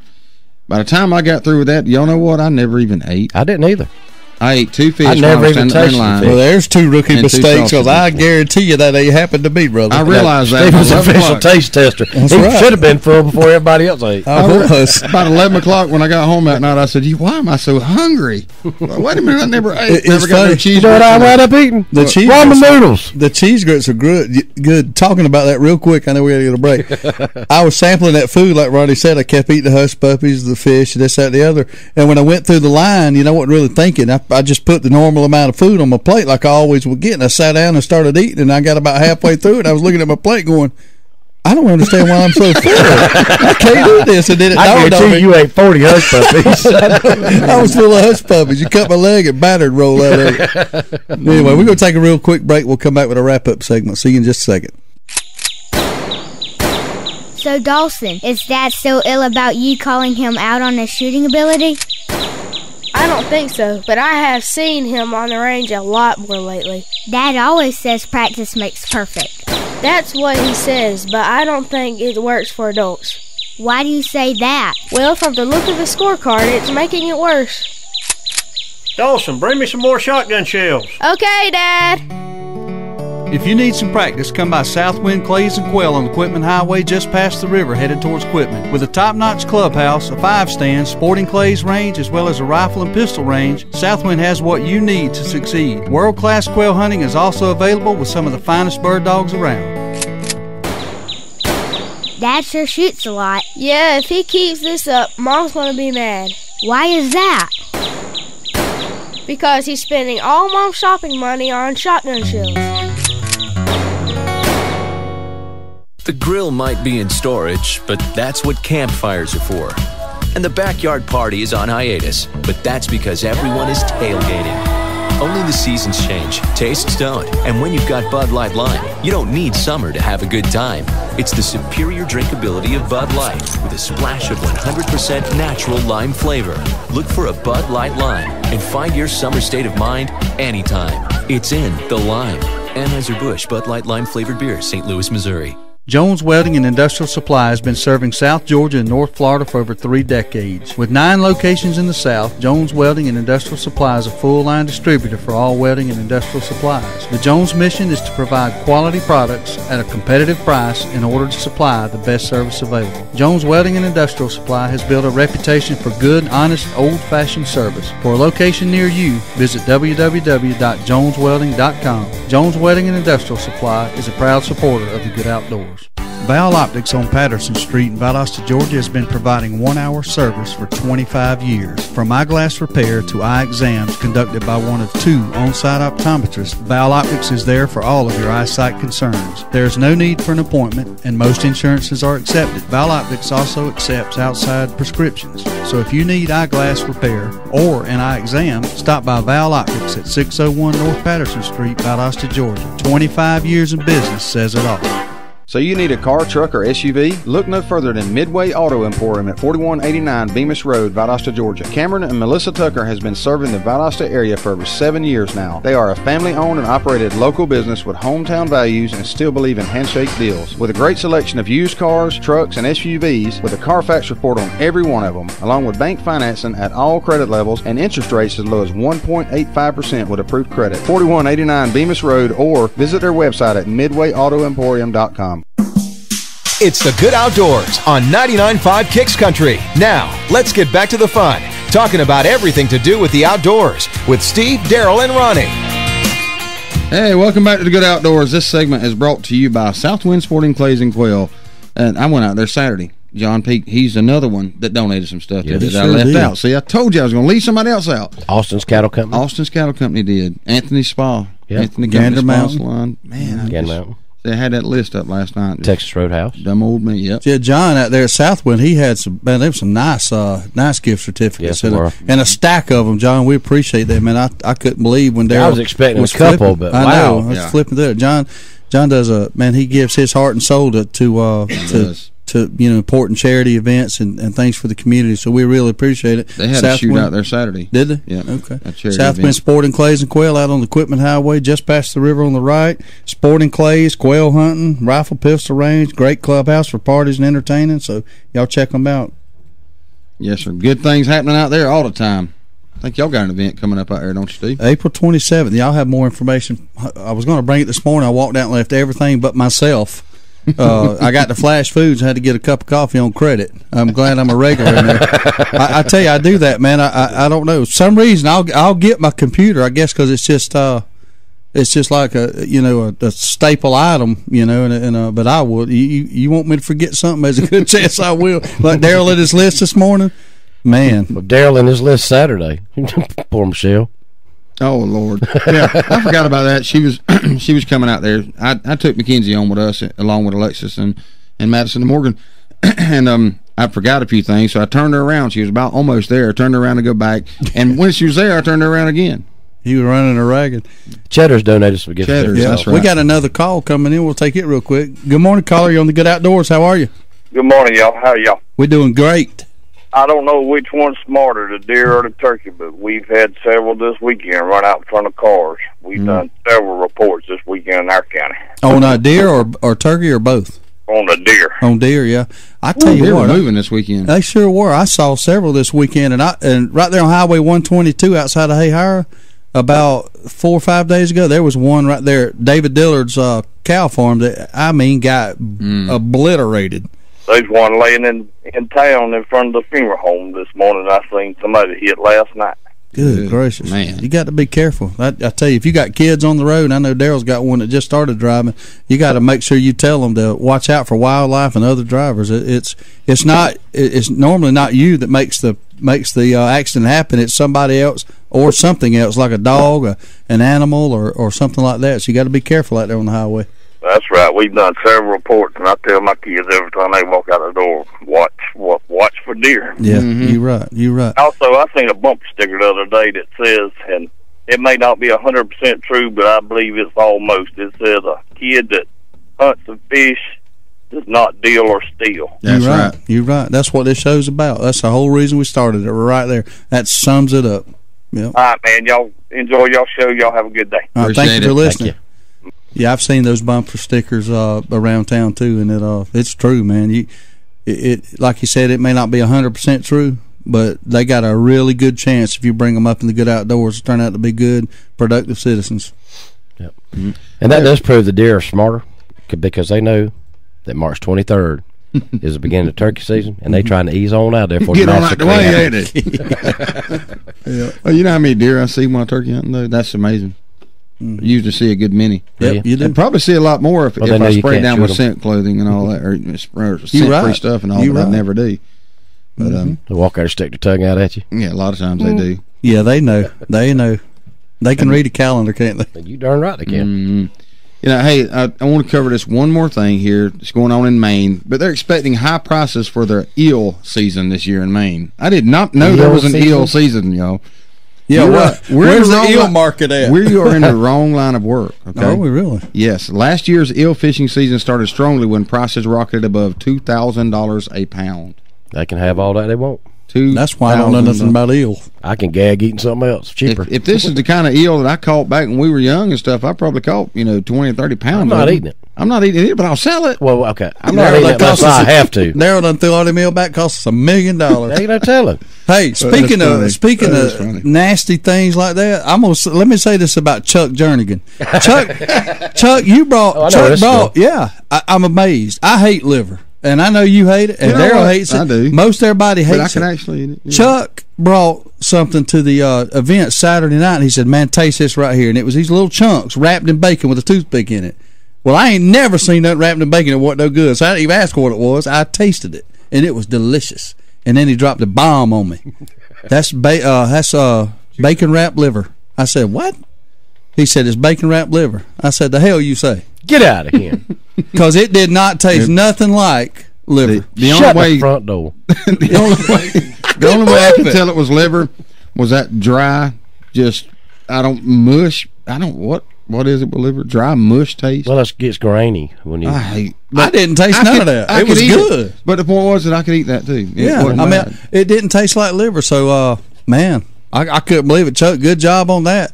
So, I can't say that I just despise liver no more, because if it's prepared right. And that old thing, everybody says, I don't like this. Well, they always say, well, you hadn't had it prepared right. There's something to that. Kudos to those. That's right. I've had bad deer meat before, Oh, yeah, I've had it. But I've had delicious deer meat. Most times, if I cook it, it's going to be really good, because I cook it the way I like it, Well, you would hope, right? Yep. Al Dodds actually cooked some deer meat for me one day. I went over and had a meeting with him, and he had, it was a backstrap, wrapped in bacon with jalapeno and cream cheese. Excellent. Really? Oh, man, it was off the chart, dude. Off the chart. Daryl Samples over there shaking his head. You said the spicy part, that's what ruined it. Oh, man. You lightweight. I don't like cream cheese and jalapenos. Well, Daryl, come on, man. It's good. It's good. It sounded good. It's very good. I don't particularly like cream cheese, but when it's in the right food, it's good. Well, it changes when it's cooked like that. I guess the flavor changes a little bit. Plus, I do too. In combination with other things, it's really good. Ooh, Jim Morgan's doing a lot. It's getting a little sexy in here now. Jim, we had a good turnout Saturday night, man. I appreciate y'all coming out for it too. And what an incredible evening it was. It was good, wasn't it? The folks who showed up seemed to be very, very grateful. And boy, I tell you what, their sacrifice is just awe-inspiring. Yes, it is. I agree 100%, man. And we'll do it again for the same select group when they come back. I hope. I'm up for that. I think we should practice one time before they get back. Oh, we will. Yeah. They're going to be gone 6 months, so we're going to have to do something else. I think we'll smoke chicken when they come back next time. Is that how long they're going to be gone? 6 months. 6 months. I was wanting to ask that. And it was on the tip of my tongue to ask that when that lady ran up and stuffed that cupcake in my face. Thank y'all for that. You're welcome. She didn't even hesitate. Cost me $5, but I got it. Daryl said, "I'll give you $5." She'll wipe that ice on his face. She stuffed the whole daggum cupcake in my face. Jim Morgan just told me he loves to smoke chicken. He just can't never get them lit. Wow. Oh, man. Wow. Hey, we've had a good time this morning. We're going to talk a little bit more about turkey hunting this week because turkey season's coming up. It's coming up Saturday. Al tell you Dodds what, is going to come in this week, too. I'm predicting that the Feel Good Friday show is going to be pretty turkey dedicated. Going to be pretty turkey dedicated. Right.